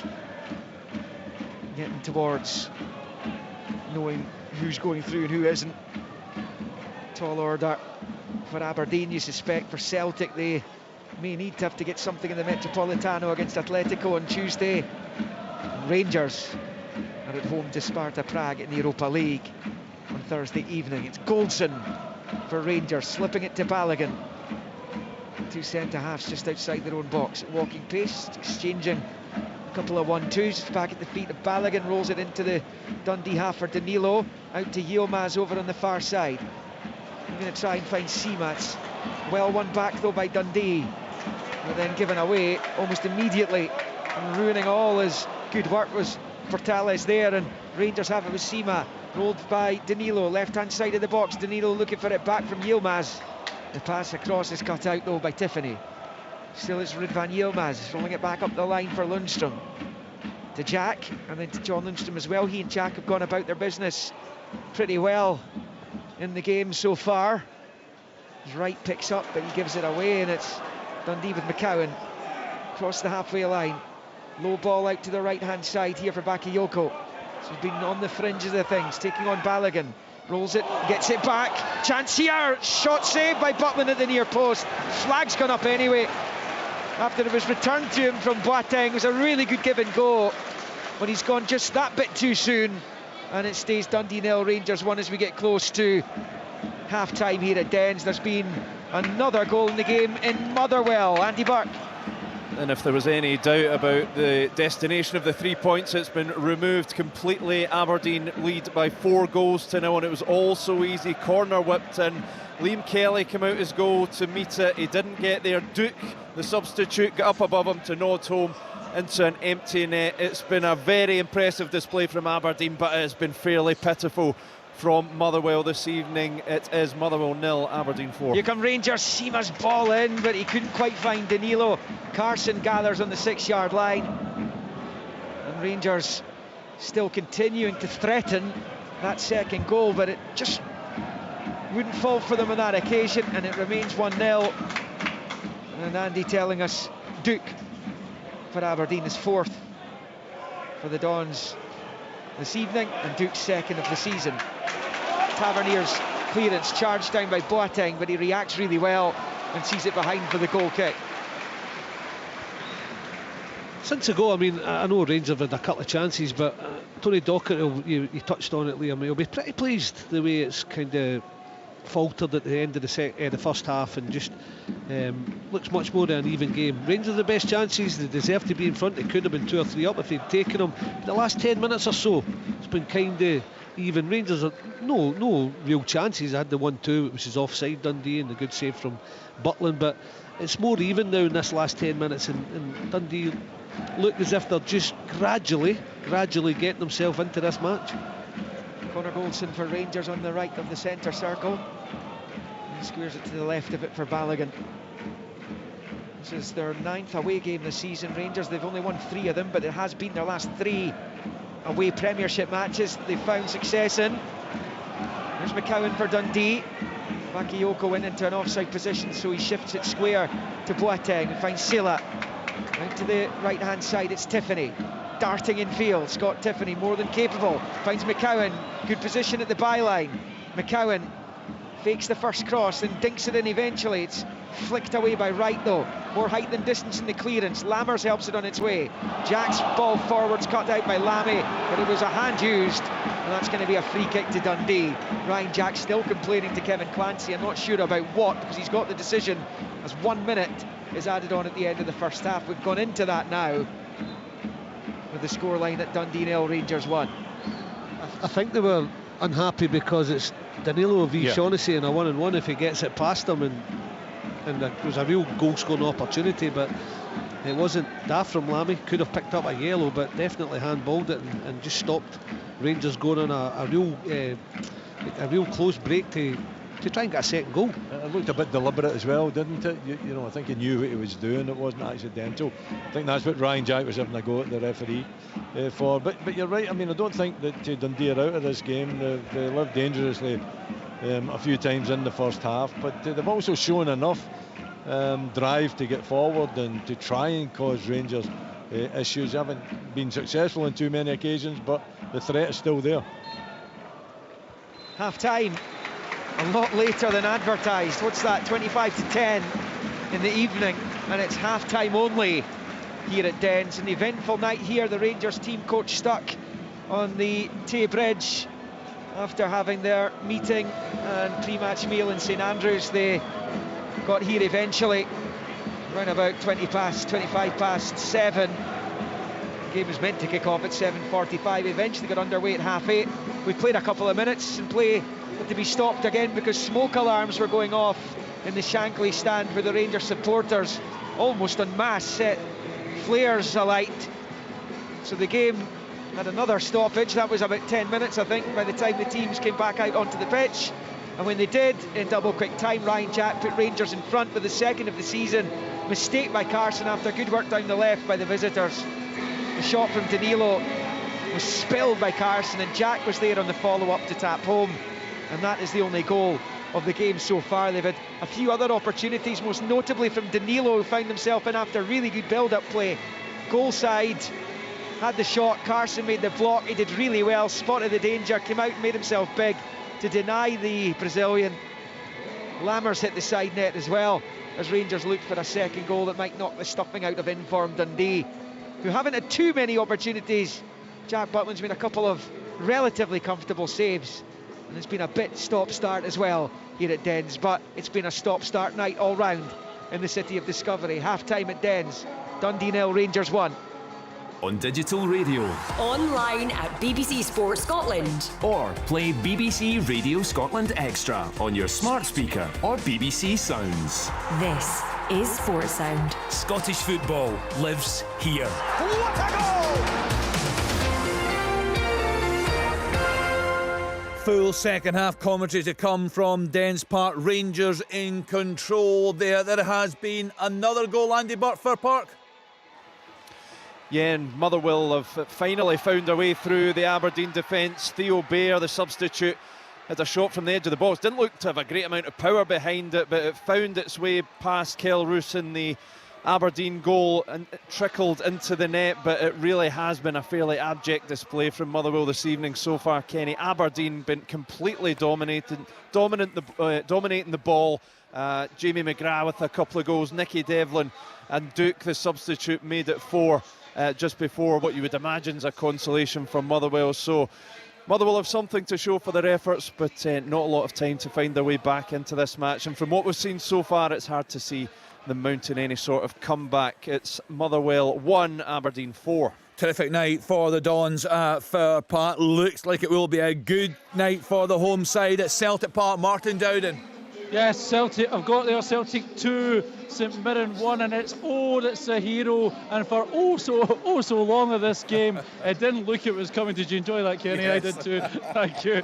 Yeah, the ball fell to him. It was Odin Thiago Holm that just dinked the ball into the striker's path around about 8 yards out, and he just smashed it high past Zach Hemming. You have to feel for St Mirren though, they put in a really spirited performance, went ahead early on when McMenamin planted a header into the corner past Joe Hart. Celtic did respond, a brilliant goal from David Turnbull from outside the area, but he was the villain when he missed a penalty, struck the post, and then Hemming saved Louis Palma's follow-up. Celtic threw everything at this, they really did, but they just lacked that cutting edge, that interlinked play that you so often see. You thought St Mirren might just do it, but in stepped O and delivered. Celtic 2, St Mirren 1. You just wonder if that could be a big moment for O in terms of his Celtic career, getting the winner there at Celtic Park. That after St Mirren are gone ahead on 7 minutes through Connor McMenamin. David Turnbull equalised on 18. Turnbull then missed a penalty on 29 minutes, but O with the goods on 83 minutes with a winner there. 2-1 for the home side. Let's get to Tynecastle, Hearts against Livingston. What's happening, Brian McLaughlin? Yeah, we're into the 4th of 7 additional minutes, although I think that will also be increased because Alex Lowry's just been down with a head knock for about 90 seconds. The scoreline does read now, Harmon Lothian 1, Livingston 0. The goal coming 11 minutes before the scheduled end of the game. It was Vargas who scored it, but a wonderful ball from substitute George Grant to the back post, and then sped Vargas roaring in there to a simple task actually to knock the ball into the back of the net, but that's no less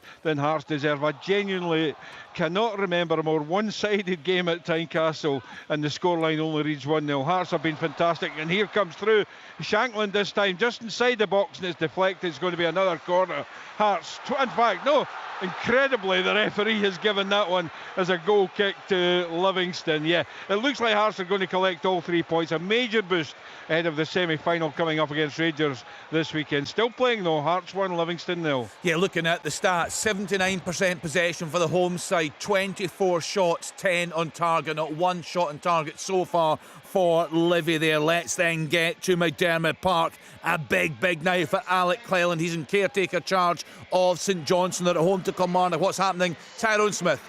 Well, Kenny, we're in the 5th minute of added time here at McDermott Park. It's still 10-man St Johnstone 2, Kilmarnock 1. Remember, St Johnstone were reduced to 10 men about 13 minutes ago when Dara Costello was shown a straight red card for a challenge on Matty Kennedy. Since then, as you'd expect, Kilmarnock have been giving this a right good goal, really piling on the pressure on St Johnstone, trying to make that numerical advantage count. They've had a couple of great chances. In fact, Liam Donnelly, he thought he had got an equaliser. A fantastic effort, which produced an equally fantastic save from Dimitar Mitov, who did brilliantly to claw his effort away. But as things stand, there can only be a matter of seconds left here at McDermott Park. It looks like the 10 men of St Johnstone are going to hang on and get a much needed win. Yeah, it could be a big 3 points there for St Johnstone at McDermott Park. Still they play on there, still they play on at Tynecastle, and still they play on a bit of a delay at Fir Park. Motherwell against Aberdeen, a major delay at Dens Park. We've just reached half-time there. Rangers with a 1-goal advantage away to Dundee. A really important win for Celtic at home to St Mirren this evening. We gave you the offering of online commentary there, brought to you by Alistair Lamont and by James McFadden. Faddy, what did you make of that game? I said earlier it could be a big moment in the Celtic career of O. Yeah, it was hard fought. I have to say, St Mirren were everything we expected. They were organised, they defended brilliantly. Zach Hemming, although he wasn't constantly under threat, he came up with some unbelievable saves on the night. St Mirren obviously going in front, and then Celtic finding their way back with a missed penalty in there as well. So hard fought, I would say, but some real quality, 2 really quality goals from Celtic's point of view, and you felt like it had to be because of how well St Mirren were organised, because of how hard they made it for Celtic. But deserved victory in the end. I'm sure the players wouldn't have enjoyed that one because it was really hard fought, and St Mirren so unfortunate not to come away with something for this game. So much into it, as I say, defended well, and it wasn't just backs to the wall. They did offer a threat going forward as well. So they'll feel unlucky not to have got something out of the game, but I do have to say that Celtic well worth a victory. Yeah, they were relentless there, Faddy. Every time I looked up, they were on the attack. Very, very good from O. A really nice finish, actually, for the winner. In terms of St Mirren, we spoke before the game about, the race for third spot being wide open this season. My goodness, if they keep performing like that, they'll not be far away. No, they won't, and I said that before the game because there is a consistency there for St Mirren and their organisation and their performance levels. I was speaking during the commentary about the fact that they don't change too many players unless they really have to, and that has been key, but that also shows you that the players are performing to a level that the manager's happy with. They've given a brilliant account of themselves tonight. I think that Steve Robinson was looking for a little bit more in terms of keeping the ball, what he said before the game, keep the ball and don't just rush it forward. After they went in front, they did just put it forward, and Celtic just mopped it up, and it was wave after wave in the first half. And St Mirren, as I said, they did offer a few times going forward, looked pretty dangerous going forward as you would expect, but yeah, St Mirren are in a brilliant position. They'll take plenty. You never like losing games, but they'll take plenty from this tonight to show that they can maintain the levels, whether they're playing at the toughest stadium, the toughest place to come and get a result in Scotland, or whether they're playing at home with games that they're expected to win. Really good performance, but Celtic, they showed their quality in the end.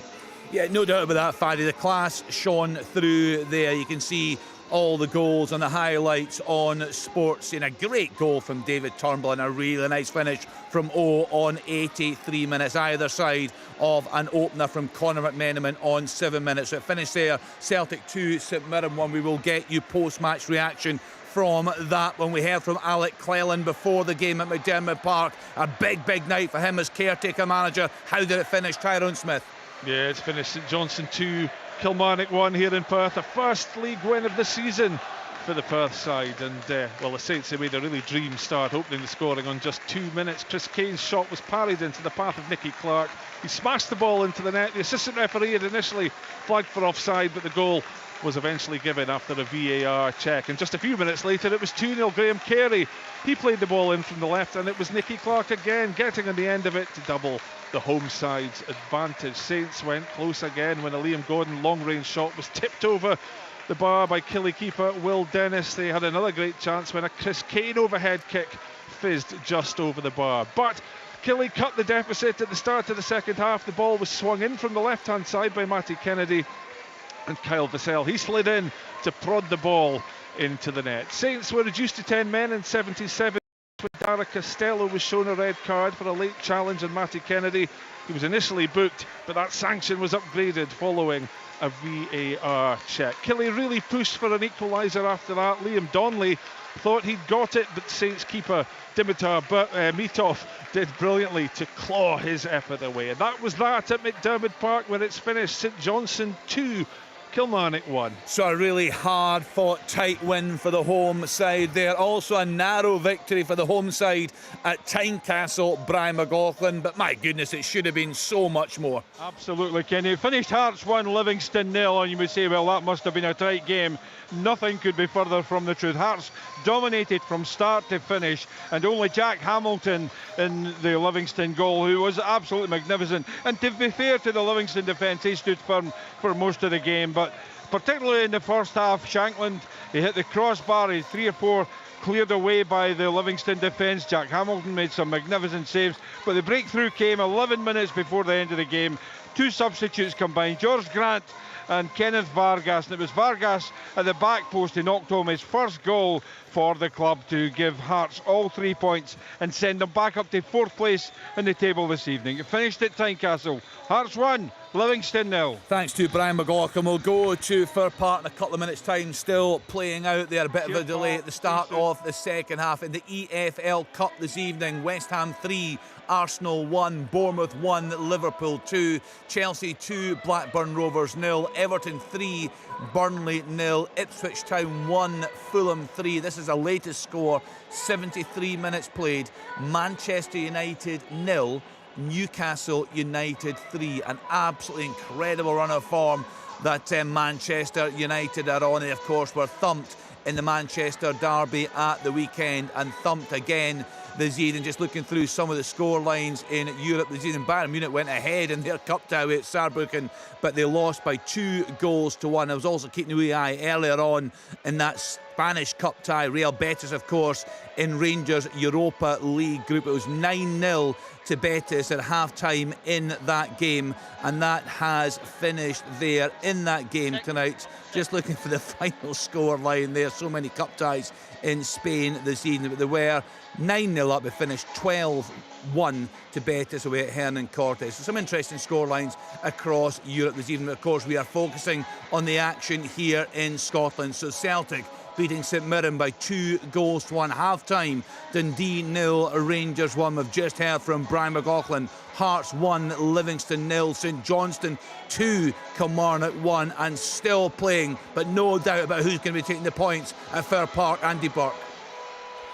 Absolutely not, Kenny. We're into stoppage time. Aberdeen leading by 4-1, and that really is a fair reflection of their dominance on the night. Motherwell are having a bit of a last hurrah, but it's all come far too late. They've had a real absence of quality in their play tonight. A lot of frustration amongst the Motherwell fans, many of whom have already left and are heading for the turnstiles down below me. Aberdeen have been good value for this, Kenny. All the impressive players on the pitch have belonged to the Dons. Jamie McGrath with a couple of goals, Duke adding the fourth, and Nicky Devlin got the second just before half-time. They've been great value for it. They've controlled the ball, they've dominated possession, they've taken their chances when they've come. Just the tonic that Barry Robson is looking for this evening.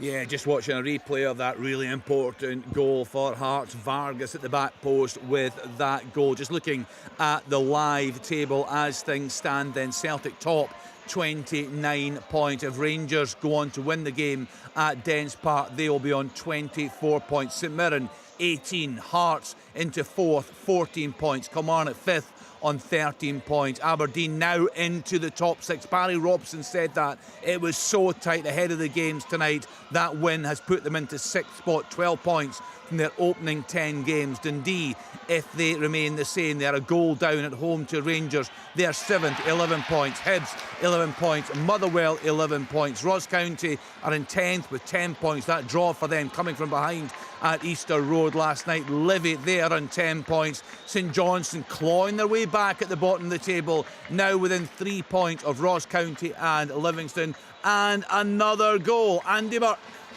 And another goal for Motherwell. Mika Bereth, he came on at half-time. He's pulled another goal back for Motherwell. It's now Motherwell 2, Aberdeen 4. It's all come too late. They have, in the last few minutes, Kenny, really thrown everything at it. I said it was too little, too late. That is going to be the case. I don't think they're going to have time to rescue this situation, needing another 2 goals.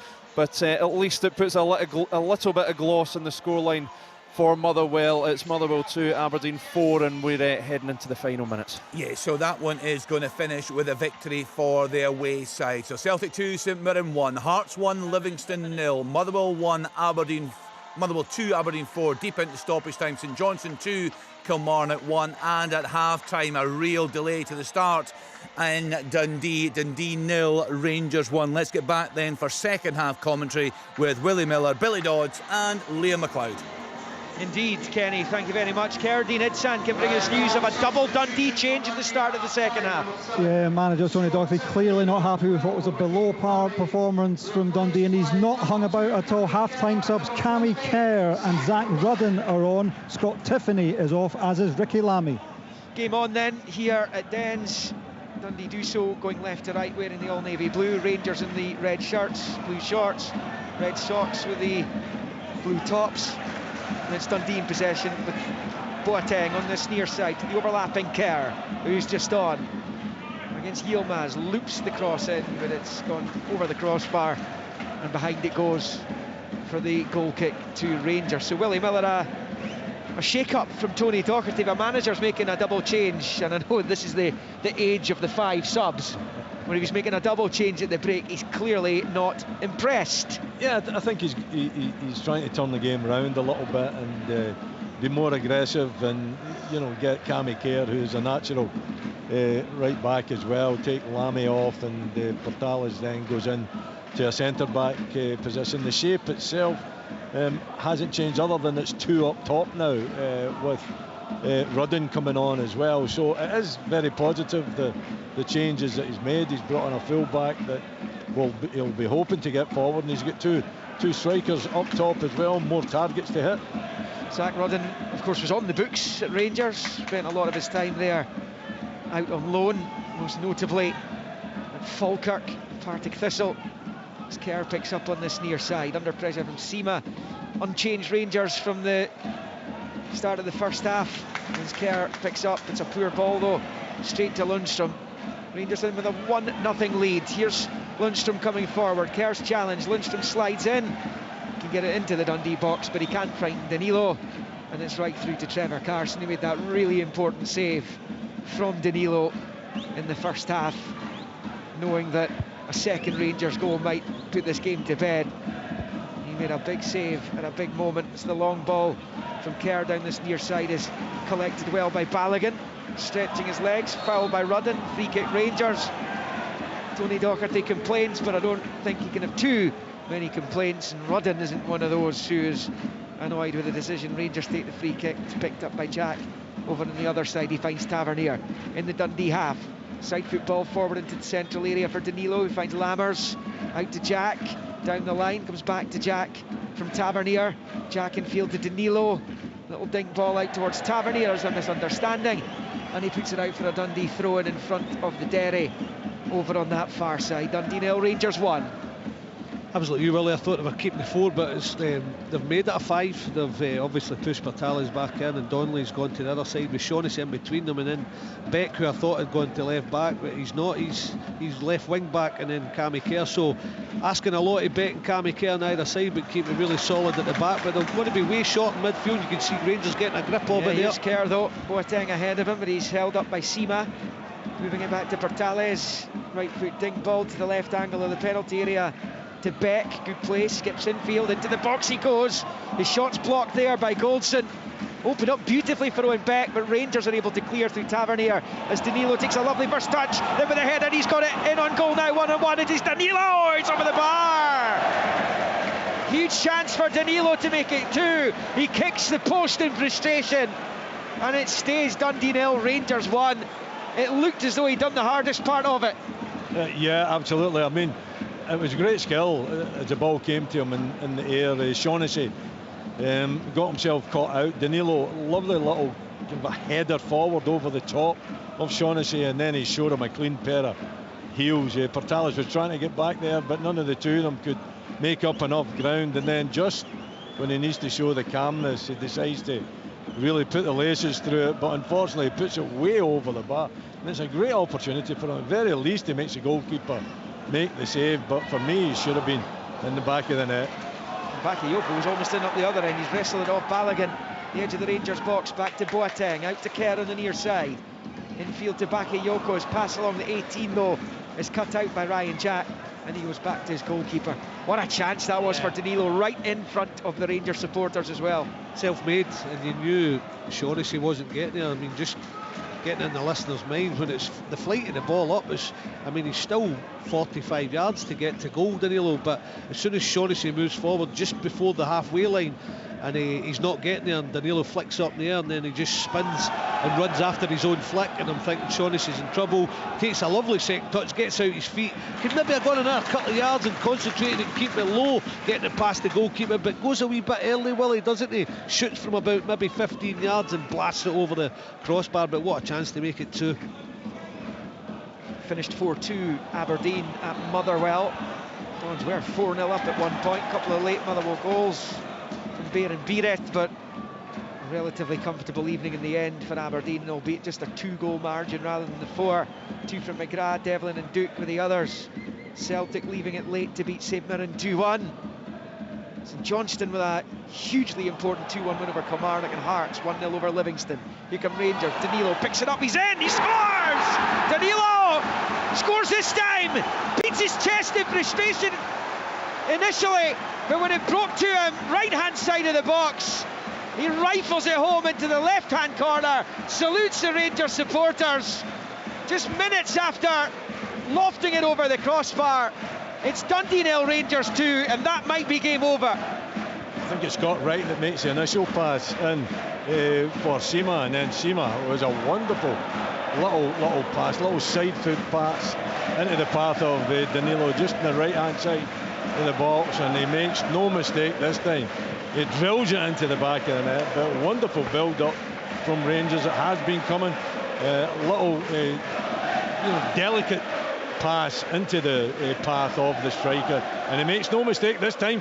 He took it brilliantly, Billy, didn't he? He was making sure he was keeping it down this time, but it comes from Seema's passing. It was Scott Wright driving in, he's across the kind of face, and Seema just spots his run, and Donnelly can't get himself out. He's playing him on, we can see it, Willie. The defender's in there, he's probably half a yard onside Danilo. He takes the touch, and this time he's thinking, well, I'm keeping it down, I'm going across the goalkeeper, and my word, he just flashes it right across Carson. 2-0, some finish. Fifth goal in Rangers colours for Danilo, and now Wright is driving forward. He's got the bit between the DDs up to the edge of the box. He shoots, it's blocked, breaks to Lammers, his effort's blocked as well. Tavernier clips it in, looking for Danilo, headed away by Dundee through Portales. Here come Rangers again, right hand side of the box. It's Lammers' shot, saved by Carson at the near post, and it will remain at 2-0 as Carson bowls it straight out for a throw-in to Rangers on this near side. Dundee, let's see, Rangers leading comfortably now by 2-0. You don't need your goalkeeper to do that when you're under pressure, and you get a little bit of relief. He takes the shot well. He's got time, and he just throws it out the park. I think Rudden he's looking for, nowhere near Rudden, and he just gives possession back to Rangers. Danilo will be delighted, Billy, because he was frustrated. You could see that as he missed. He was cursing himself when he missed that glorious opportunity, having missed the chance in the first half as well, albeit Carson made the save on that occasion. But to have an opportunity come around almost immediately and to take it will make him feel a whole lot better. Yeah, he was getting frustrated, as he said. He's had a couple of opportunities. A wee chance there. Yeah, breaks to right, just wide of the left-hand post. First time he hit it low, and he's off target. Dundee 0, Rangers 2, and well, the way this game has gone, the dominance the Rangers have had in big spells in it, the fact they are 2-0 up suggests that this game's done, and they are looking for a third which would kill it off. Going back to Danilo, he's been a frustrated character tonight, but he's had his moments. He's definitely brought something different to Rangers. Could be in again here, right hand side of the D, looks up, just slips it to his right, and Lammers spins 180 degrees, then spins back the other way, passes it back to Tavernier, who squares it for Lundstrom, and he rolls it out to Lammers on that far side. Seen plenty of the ball here, Sam Lammers. Lovely play, good skill, low ball across. It's cut out by Donnelly, who clears, and out for a Rangers throw-in over on the far side. It's all one-way traffic right now. Yeah, we're going back to Danilo, and he's just the edge he's got. He's brought that explosive side that maybe Rangers have been missing for a little while. He looks sharp. He was getting frustrated because he missed his chances, and you can see even the one he put over the crossbar, he's thinking, just give me one more and I'll do the right thing. But definitely brought a different dynamic to Rangers tonight, and it's not just having a go at Dessers, it's like just an edge, a sharpness, a quickness up front that they might be missing. Well, I mean, he's shown, a couple of real bits of skill. The first half one where Carson has the save, I mean, it's a magnificent touch and strike. He's unfortunate, and then the header to take on Shaughnessy as well. Okay, needs to show the calmness thereafter, but yeah, and he's direct and he wants to score goals. He looks like a hungry striker.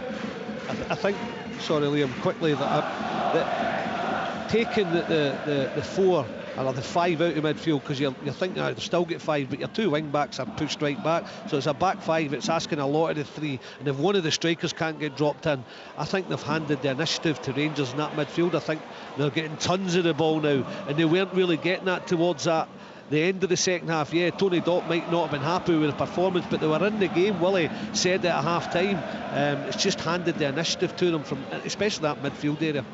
Boateng coming forward down the right for Dundee, though. Rolls it back to Kerr. Infield to Sela. Squares it here to McCowan. Decides to go for goal. It's saved by Butland, but the rebound from Bakayoko is saved. Just as though it looked as though he was going to bring Dundee right back into this. Butland saves on the rebound. was an awkward shot initially, which he spilled into the path of Bakayoko, and he couldn't tuck it home, and it stays 2-0 to the visitors. I think it's a deflection, is it? Definitely not? will. I mean, it's huge. You know, Buckland's going one way and he's got to adjust himself. In comes the resultant corner towards the 6-yard line, headed away by Goldson. A little reminder to Rangers, it's perhaps not done yet, as McCowan, who was involved in that there just a moment ago, wins the throw-in for the D over on the far side. Level with the Rangers 18. Donnelly goes out to take. Possible long throw coming up here. Does Dundee try and find a route back into this? Donnelly with a long run-up. And he bowls it into the Rangers box. Can't find Shaughnessy. It's headed away by Balogun.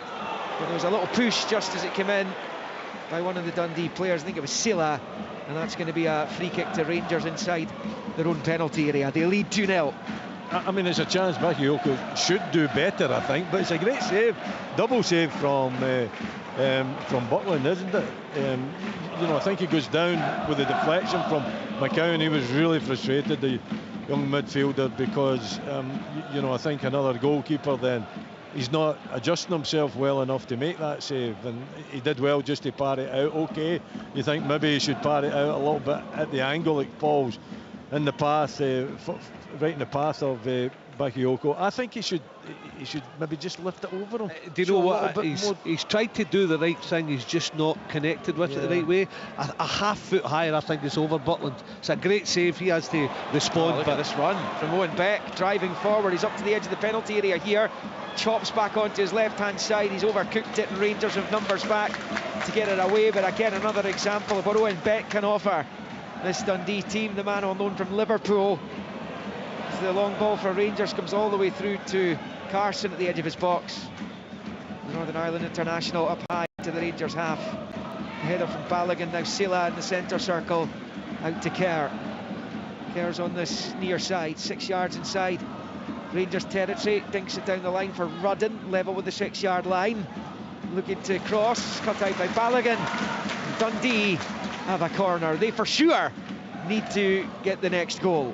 Well, they haven't given up. I think that will please Tony Docherty, won't it? The fact that even although, you know, they've been overwhelmed perhaps in the second half, the second goals went in, but they've shown a lot of determination, a lot of courage to get forward and cause Rangers a problem or two, so they'll be happy with that. Dundee corner, and it comes. Butland's got his eyes on it, he's got his gloves on it now. And it stays Dundee 0, Rangers 2. So we tick closer to the hour mark here at Dens. Just about on to 59 minutes. Rangers with Lundstrom, long ball, fires it forward, looking for Sima. Goes all the way through to Trevor Carson. There'll be a Rangers change shortly. We'll get to Cerdine in just a moment. Carson has it, and he smashes it up the pitch towards Bakayoko, but it's a cushion header from Goldson to Tavernier. Back to Butland. Tavernier and Goldson, they know each other's game so well, having played in the right side of the Rangers defence for so long. It's another long ping ball, looking for Danilo, just forced out to this near side by Cammy Kerr. Danilo has it, rolls it left hand side of the box. It's Jack across the face of goal, just too much on it for Sima, and it pings out to right. They can't quite keep it in play over on the far side, and it stays Dundee 0, Rangers 2. We'll get Billy's thoughts on that just a moment, but let's get news of this Rangers change from Cerdine. Yep, Dundee chasing a 2-goal deficit. They're going to have to put up with one of Rangers' more creative players, because Todd Cantwell is coming on for Rangers, replacing Abdallah Sima. Sima's Rangers' top scorer right now, 9 goals. That's a few. They've come and gone without one for the on-loan Brighton player. He makes his way off, and Cantwell, who dropped out of the starting 11 this evening, is going to replace him bang on the hour mark. But some of the Rangers attacking play will have pleased Philippe Clément so far this evening, Willie, I would have thought. No, absolutely. You know, they've had a number of really impressive moves and really creative moves as well. And, you know, I think that one there in particular showing you a striker that's playing at the top of his game. Danilo with a little pass in for Ryan Jack. I think he hits it too hard, doesn't he? Yeah. I think he's just got to roll it across the face. Didn't have to do too much with it, especially this surface, Willie. He just overcooked it, didn't he? I thought the same. Yeah, and if he'd had just taken a wee bit off it, then Sima was in.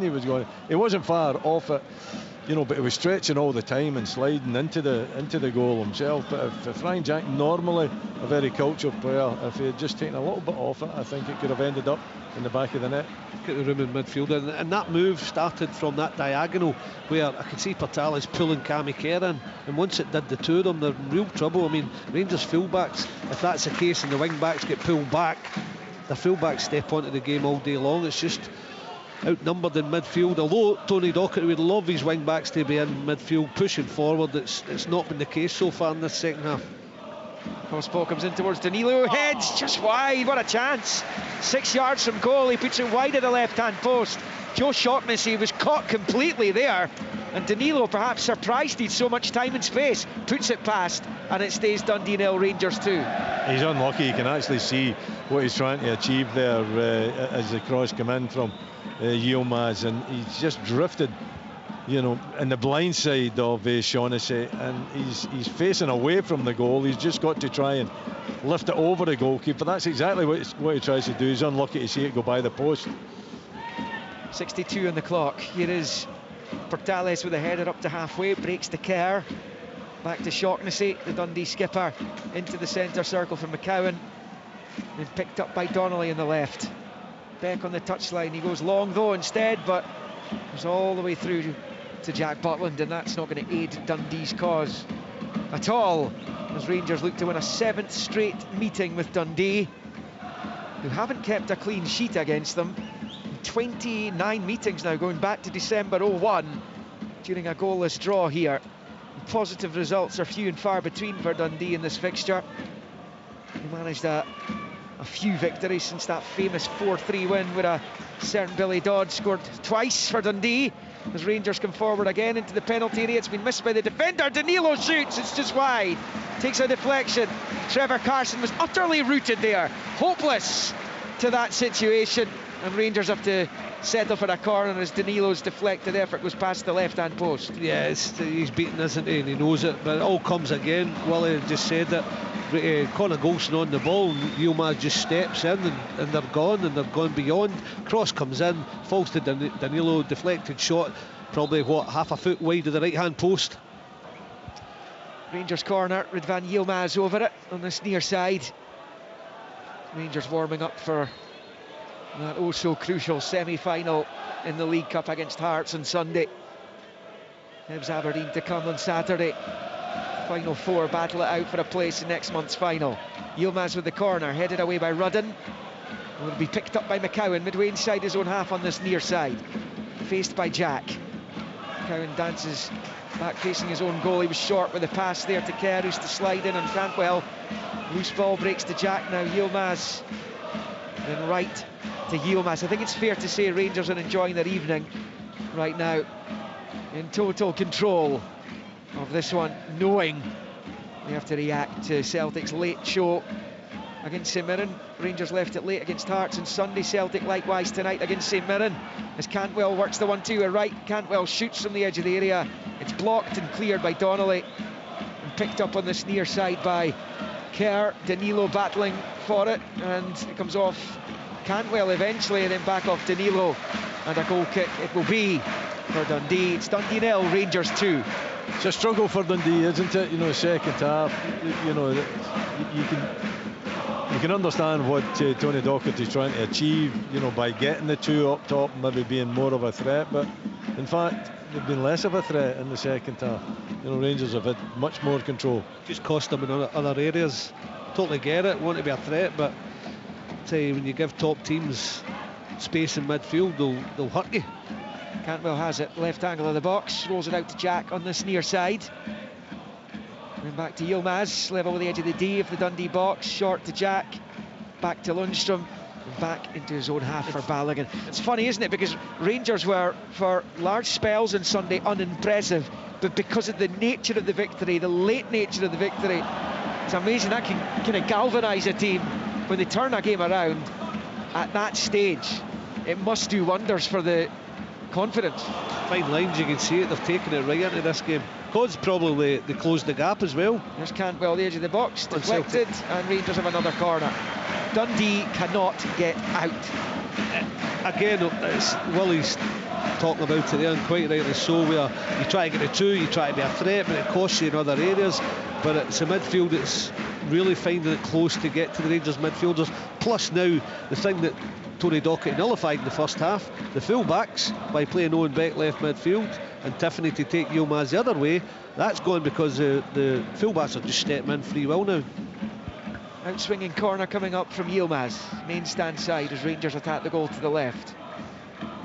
The bent in outswinger, nodded clear by Silla, still inside the box. Coulson wins the header, it's half away by Portales, picked up on this near side by Beck, flicks it forward with the outside of the left boot, straight to Jack though, and he goes back to James Tavernier, and Rangers will once again build an attack from inside their own half with John Lundstrom. Low ball out to Cantwell over on the far side, heading towards the final quarter of this match, delayed by 45 minutes and then a further 10 after a few minutes have been played.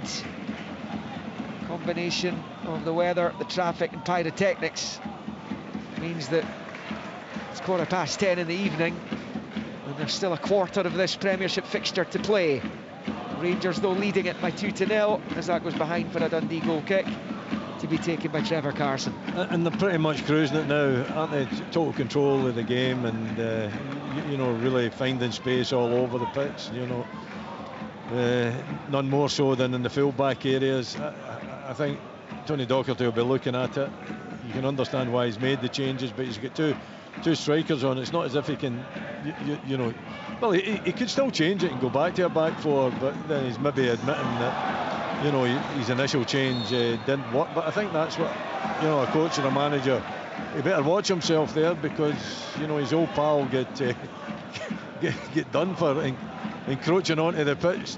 Tony Docherty there as the ball came just off the byline there, but and I was at that game as well. It was quite hilarious watching the referee red carding you know, a manager for encroaching onto the field of play. Was it Derek McInnes here, wasn't it? It was Derek McInnes, yeah. Sorry, I was maybe wandering a wee bit there. I should have maybe explained myself a bit better. Yeah, it was that 2-2 draw. Dundee managed a few clean sheets in the wake of that one, having surrendered a 2-0 lead that afternoon. As Jack collects over on the right-hand side, out to the touchline. Scott Wright back onto the halfway line for Tavernier, to the edge of the centre circle for Lundstrom. A short ball to Leon Balogun. Rangers looking to reduce the arrears back to 5 points, the top of the Premiership, and extend their lead over St Mirren in third after Celtic's 2-1 win. Oh Hyun-gyu with a late goal for them, as Wright slips it through to the right-hand side of the box for Tavernier, who does get there first. In fact, come off the defender after Tavernier tries to swing it across the goal, and Rangers have their latest corner, which once again will be taken over on this left-hand side. Yeah, it's just waves of attack, isn't it, really? You know, Dundee really struggling to make any sort of impression, and Rangers in total control and finding space everywhere. And that occasion it was Tavernier that pops up inside the box looking for the cross. Does take a deflection and they win the corner kick, but it's really difficult to see how Dundee can turn this round. I think Tony Docherty is looking at another change, but difficult to see how they can turn it round. Get to Cerdine to talk us through that in just a moment. It's going to be a Rangers corner. It's actually over on the right-hand side. Tavernier with it, headed away in the end by Shaughnessy. I think got the final touch onto it. Comes to the edge of the area. Wright's efforts deflected and behind for another corner. Rangers keep Dundee hemmed in here. They have a 2-0 lead with just over 20 minutes to play of this one. Sympathies with my colleagues looking after Sports Scene tonight, which starts 20-11 on BBC One Scotland. They try and bolt the highlights of this one on at some point, presumably towards the latter stages of the show tonight. The highlights of all this evening's matches in the Premiership, 5 of them, plus last night's 2-2 draw at Easter Road on BBC One Scotland, starting in about 20 minutes. Ridvan Yilmaz with the corner, and it comes, flicked half away, breaks to Danilo, saved by Carson, and Shaughnessy scrambles it clear out to this near side. Yilmaz crosses in, Balogun attacks it. Dundee get a man in the way though, as Cantwell picks up and wins another Rangers corner. Should have had a few tonight, Danilo. I mean, the save from Carson in the first half, a couple of chances in the second half, and then that one's a brilliant chance. He's 6 yards, not picked up for the corner, hits the shot. Cantwell rolling it back, looking for Balogun.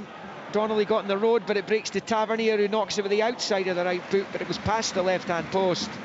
And it will stay Dundee 0, Rangers 2. Total domination for the visitors, and Tony Docherty's reacting to that. Kerridine. Yep, finally, young midfielder Ryan Howley's on loan from Coventry City. The Welshman, he is coming on. Just waiting to see who he will replace. It looks like Boateng, doesn't it? Boateng. Yeah. On he comes now. I mentioned it earlier on, that 4-3 win in August 1992 for Dundee under Simon Stainrod, Eva Den Beeman, Ian Gilzine, son of D. Legend Allen, and Dodgy managed a couple late on, scored a penalty to win the match. And of course that was a Dundee side that had Jim Leighton in goal. It brought in Kevin Ratcliffe as well, a few well-known names in that Dundee side. As Dundee come forward with Rudden, can they make a game of this? He made that change. It's back at Yoko in the box. Not a bad ball in either, just too high for McCowan. Any touch, he's probably scoring. Dundee pick up through Beck on the left-hand side. Drops the shoulder, gets to the byline, looking for Rudden. Back at Yoko, back the way to Kerr, who drags his right foot shot wide of the left-hand post. And an anti-climax for the D fans. It stays Dundee 0, Rangers 2, but it's much better from the home team. It was. I mean, I thought it was a pretty decent cross in from Bakayoko. The only problem was it was McCowan and not Rudden. I think if it was Rudden that was there, he would have had the height to get on the end of that with a head, but it wasn't. It was the small midfield player, and he just couldn't get up high enough to get anything on it. But I'll say one thing about Tony Docherty. I'll be happy with the attitude of these players. They've been well outplayed, but they haven't given up, and you know they've still managed to create little half chances on the break. Chance here for Rangers down the right hand side, slip forward to right, but it's a good sliding challenge by Donnelly. Breaks the way of Ryan Jack, level with the edge of the centre circle on the right hand side. Along the grass back to Goldson, moves it right to left of the circle for Balogun. Short ball forward to Cantwell, to Balogun. Cammy Kerr can find the target there. If you can score, could well have been game on again. As Danilo picks up, and Danilo will be annoyed he's not got a hat-trick tonight. Trevor Carson to thank for that, really. As Lundstrom collects, he's getting into goal-scoring positions, and there have been situations this season where perhaps some other Rangers strikers haven't been in those kind of areas. As Danilo puts it back to Lammers at the edge of the box. What a goal! Sam Lammers been waiting a while for that one, as he lashes it off the underside of the crossbar from just outside the D to rubber stamp the 3 points for Rangers. It's an outstanding goal from a man who has struggled to impress since arriving at the club. He's taken some serious flack, but he's enjoying his moment now, and it's Dundee 0, Rangers 3. It's a brilliant goal, the best goal of the night, and the build-up was tremendous again. It's just into Danilo, laid off, and it wasn't the best lay off, it was fired back at me. He had to take a touch. He kidded on he was going to take his right foot from about 25 yards, just turned inside, left two players for dead, and then what a strike it is. I mean, he's just lashed at home, Lammers, when he hits it. It's like a rocket, and Carson is just scrambling, and he made it look even better because it crashed in off the underside of the bar. But brilliant goal from Lammers. He's had a hard time recently, but my word, he's answered the Rangers fans there. Yeah, it's an outstanding goal. Lammers, who joined from Atalanta in the summer, he'd been previously at PSV Eindhoven. It's his second Rangers goal, and it comes on his 20th Rangers appearance. And I think it's fair to say the jury was very much out on him. It probably still will be, Willie, but that is one way to give it some to your detractors. keep doing that and you'll be okay. The fans will definitely, change their mind and get right behind you and on your side. I think it was a fabulous strike, wasn't it? But for me, I think it's Danilo that's been the most impressive player out there for Rangers. He sets that one up okay. It's a difficult one for Lammers to take under control, and my word, he certainly finished it extremely well. But Danilo's on the move all the time. He's trying to get in behind, but he's quite willing to link up and come short too. And his touch has been fabulous. Yeah. On a number of occasions. Yeah, no, it has. And Kerdy Nidsan, he's going to get a chance to get an ovation from the Rangers fans now. Danilo. Yeah, Danilo taking their applause. He could and should have had a hat-trick. He's going to be replaced by Cyril Dessers, who will fancy his chances of getting a goal in the last 15 minutes or so. A double substitution there as well, with Cifuentes on in the middle of the park. Oh, there's another Rangers player who needs a goal. Cyril Dessers. Rangers have possession here with Balogun, rolling it to the left for Yilmaz. This continues the unbeaten start to life at Rangers for Philippe Clement. Looked as though he was going to be on the receiving end on Sunday against Hearts. They turned it around dramatically late on. This is going to be a big win for them heading into that semi-final. They are favourites quite clearly to lift the League Cup on the 17th of next month. A job to do against Hearts on Sunday, and then against either Hibs or Aberdeen in the final. But they are favourites, and a long wait to lift the League Cup as Yilmaz does a bit of defending this time. Long ball up towards Dessers, who gets onto it. He's strong there, does well under pressure from Portales. Rolls it out to the right now with Tavernier, and back to the edge of his own penalty area. Rangers with a 3-0 lead, cruise control. Celtic 2, St Mirren 1 it was. Turnbull and overturning a McMenamin opener for St Mirren. Turnbull also missed a penalty. Motherwell 2, Aberdeen 4 at Fir Park. A double from McGrath, Devlin and Duke with the others. Baer and Pireth scored late goals for the Steelmen.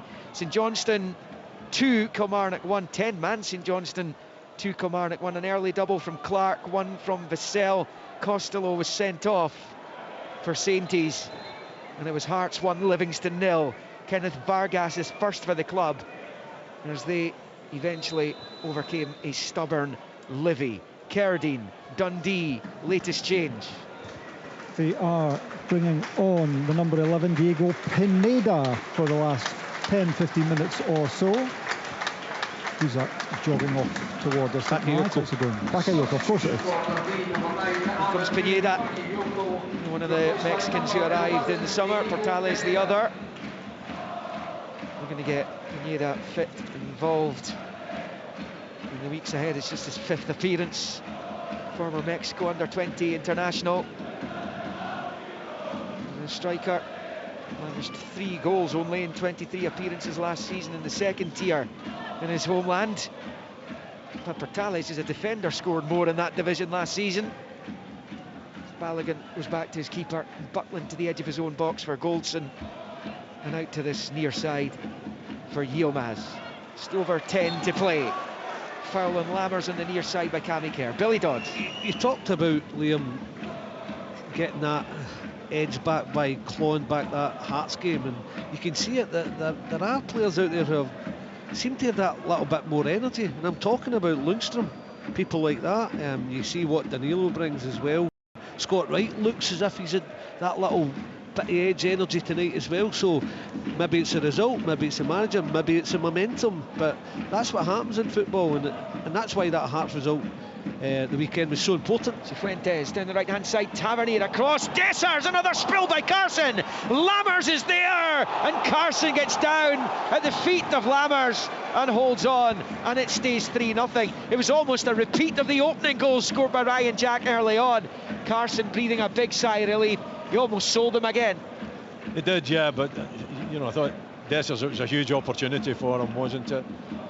And maybe he's just on the park. Maybe if he'd been on a little bit earlier, a little bit more warmed up, he would have made a bit of fist of it to good work. Maybe not, right enough. down the right hand side. Don't be cruel, Will, Yes, don't be cruel. It was Tavernier again, you know, bursting down the right hand side. Great cross into the box. Yeah, Carson spills it, but you know, you just feel that it was a big opportunity for Dessers there to get on the score sheet, wasn't it? And he wasn't up for it. It's back with Jack Butland, the Rangers keeper. A little short ball to Balogun. Yeah, I mean, there's always going to be pressure on new strikers when they come to Rangers or Celtic in particular, of course other clubs too. But they're straight under the microscope when they go to Ibrox, and that's been the case for Danilo and Dessers this season. I've been talking to Kenny Miller about this recently. He managed to score 10 in his first 14 games. Chris Boyd got a hat-trick on his debut. He scored 7 in his first 4. Alfredo Morelos 8 in his first 9. Nikita Jelavic 10 in his first 14. All hit the ground running. Many others in the past would have been the same. Of course, it wasn't always the case for Ali McCoist, and he did not too badly in a Rangers jersey. As Pineda comes down the right-hand side, low ball in, is cleared by Balogun, and out for a throw-in on this near side for Dundee. With about 8.5 left, Rangers cruising to the 3 points, 3-0 up here on Tayside. The ball in field by Vitales. McCowan can't control, no free kick either. Rangers come away again, slip through to Cyril Dessers. Now he's in behind Shockness, he's inside the area. Big moment for Dessers! Scores! Dundee go to the referee claiming there was a foul up the other end, but Cyril Dessers smashes home, and that's a huge goal for him personally. And collectively for Rangers, it extends their lead to Dundee 0, Rangers 4. But will it be brought back? We shall wait and see. The issue was, Liam, that the referee got in the way. It was McCowan that was trying to get to the ball, and the referee body checked him. And really, he should have blown, because he was interfering with the play and he obstructed the Dundee player, and that's what they're complaining about from there. Then obviously Dessers run through, finishes it really well. Maybe can VAR come in on that? I haven't seen that before, but Cyril Dessers will be thinking that, oh no, if they do chop this off, that it doesn't look like it, but every single Dundee player, including the goalkeeper, and the has gone to Kevin and Clancy. The coaching staff. Yeah, Tony Docherty has gone head to head with the 4th official Peter Stewart down below us. The referee should have blown his whistle, Liam. He should have blown his whistle. He knows that he got in the way. He allowed it to develop, and the ball ends up in the back of the net. But there's no doubt that he obstructed the progress of young McCowan. And goal he stands. should have blown a whistle. Yeah, goal stands in any case. As John Lundstrom lumps it forward to Cyril Dessers scoring there. That's just like Lammers earlier. I mean, that could do wonders for him. I've just been listing a host of Rangers strikers who are banging goals in from the get-go. It hasn't been the case for Dessers, but he's managed to finish that off really well for his 5th goal. And 5 in 19 appearances is hardly disastrous, but it's not only the fact he knows himself he's not been scoring as many goals as the Rangers fans want him to. They've been audibly disgruntled with him, so that one there will be a huge weight off his shoulders, I would have thought. You've got to be delighted for the lad. I mean, he's been through a hard time, he's come to a big club, he has missed a few chances, but as you've said, Liam, he's also not played well, he's not been doing the right things, holding the ball up. I'm delighted for him when he goes through and he's just missed that opportunity minutes before that, and you're thinking, don't miss this one, son. But the way he took it looked as if it was a striker on form. It was a fine finish. Well, listen to the reception Sam Lammers is getting, Kerdine. Double substitution for Rangers with Ross McCausland coming on, as well as Kieran Dowell, who's a significant return to the Rangers team. Well, it's amazing what a game or so can do. Lammers, a huge ovation from the Rangers supporters there. And clearly it will go down as one of their most impressive league performances of the season. And they've got a free kick here to be taken by Goldson. The closing stages at Dens Park. Final 5 minutes. 4-0 to the visitors. There's Yilmaz controlling on the left, level with the edge of the centre circle, out to the touchline for Cantwell. Moving in field, under pressure from Kerr. He side puts it back to the Rangers number 6, Goldson, out to Tavernier on that right-hand side. Drifts the ball into the box. Cantwell was down. The Rangers fans claim he was fouled by Kerr. Sails behind for the goal kick. Dundee 0, Rangers 4.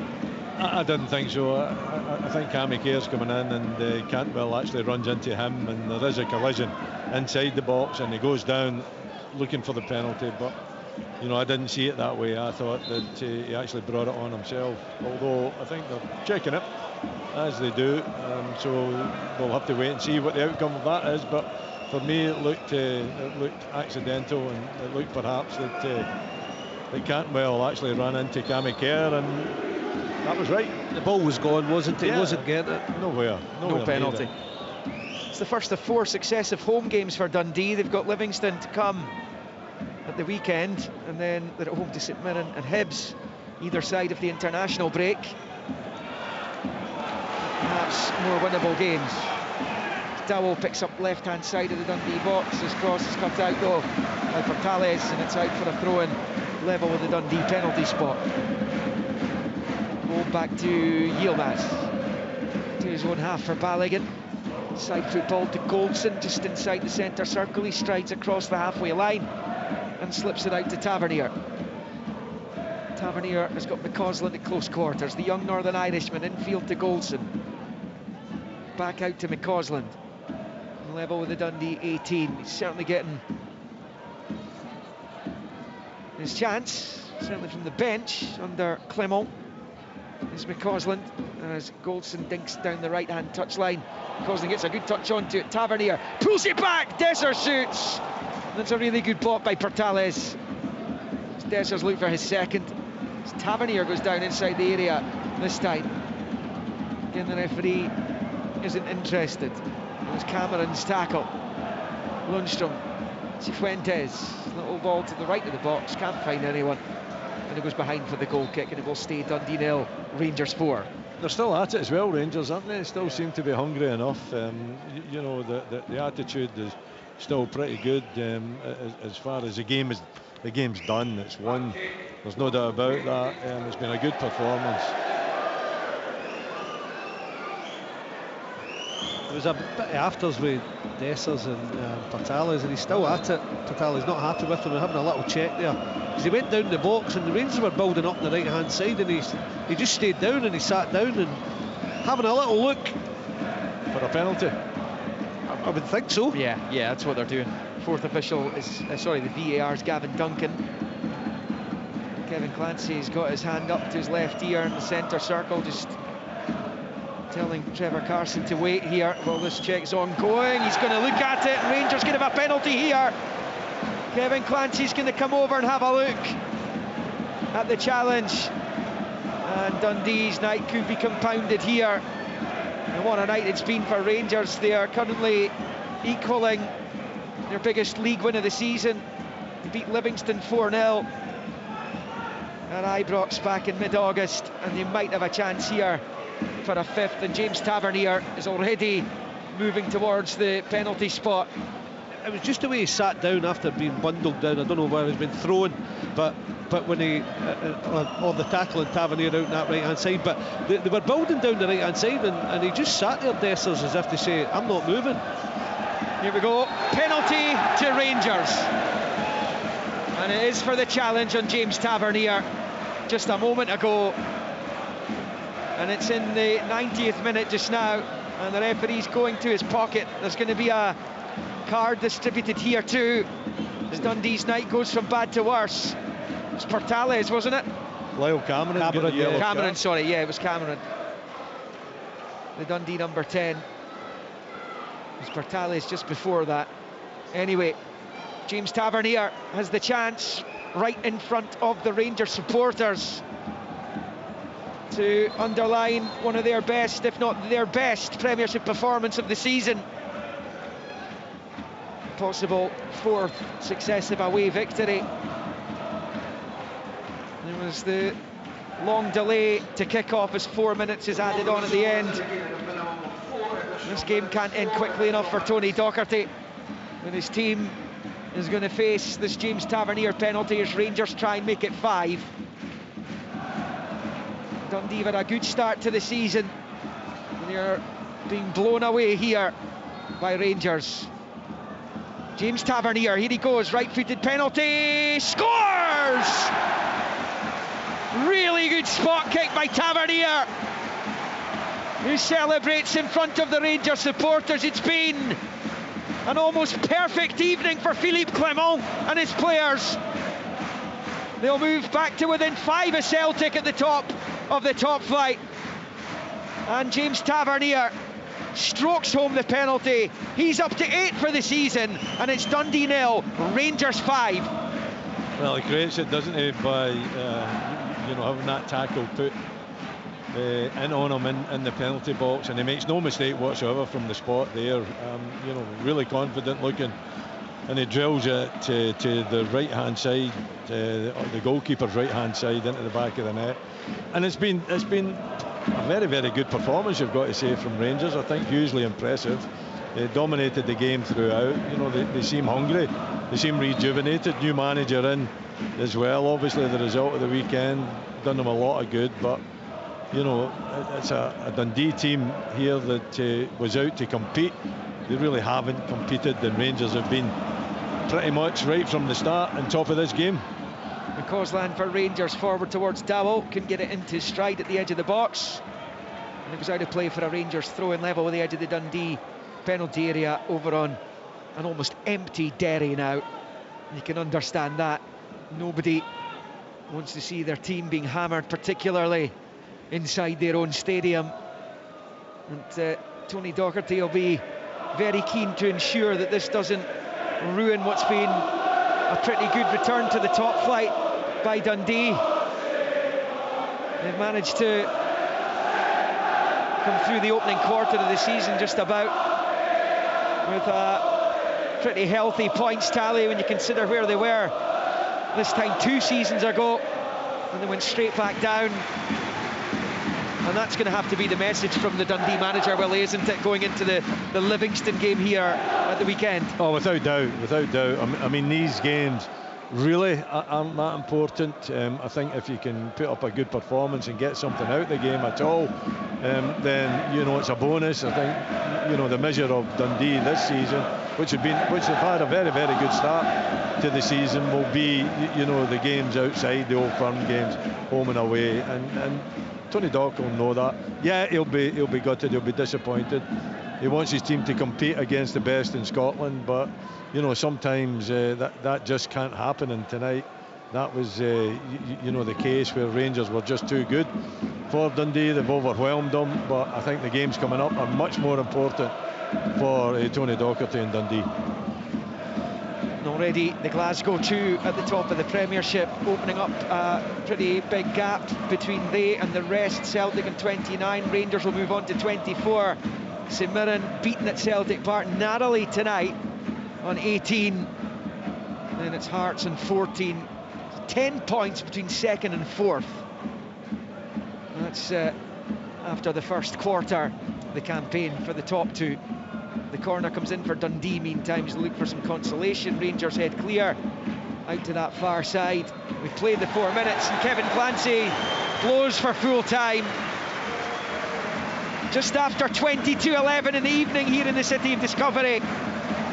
The long delays, the Rangers team languished on the Tay Bridge, and their team coach didn't get here till about 7:20, which was 25 minutes before kick-off time. That was pushed back to 8:30. The game started a few minutes old and had to be stopped again as smoke alarms went off in the Shankly end after the Rangers supporters lit pyrotechnics, and the police intervened, and there was a 10-minute delay to the delay, and the players came back out. Ryan Jack in double quick time opening the scoring, though Trevor Carson's mistake proved to be extremely costly as he spilled the Danilo effort. Jack was there to tap home on 5 minutes to give Rangers the lead. It was doubled in 51 through Danilo. Fine finish, he could and should have scored 3 or 4 this evening. And then the late show Lammers on 74 Dessers on 83 and Tavernier in stoppage time, ensuring a very handsome scoreline for the visitors, who go back to within 5 points of Celtic at the top, following the champions win at home to St Mirren earlier on a dramatic night of Premiership football. And delays apart, it's been an excellent evening for Philippe Clement, the new Rangers manager, whose team looked pretty formidable in the evening, and they now will turn their attention to trying to get into the League Cup final. Hearts at Hampden on Sunday. It finishes here at Dens Park. Dundee 0, Rangers 5. Digital radio. Online at BBC Sport Scotland. Or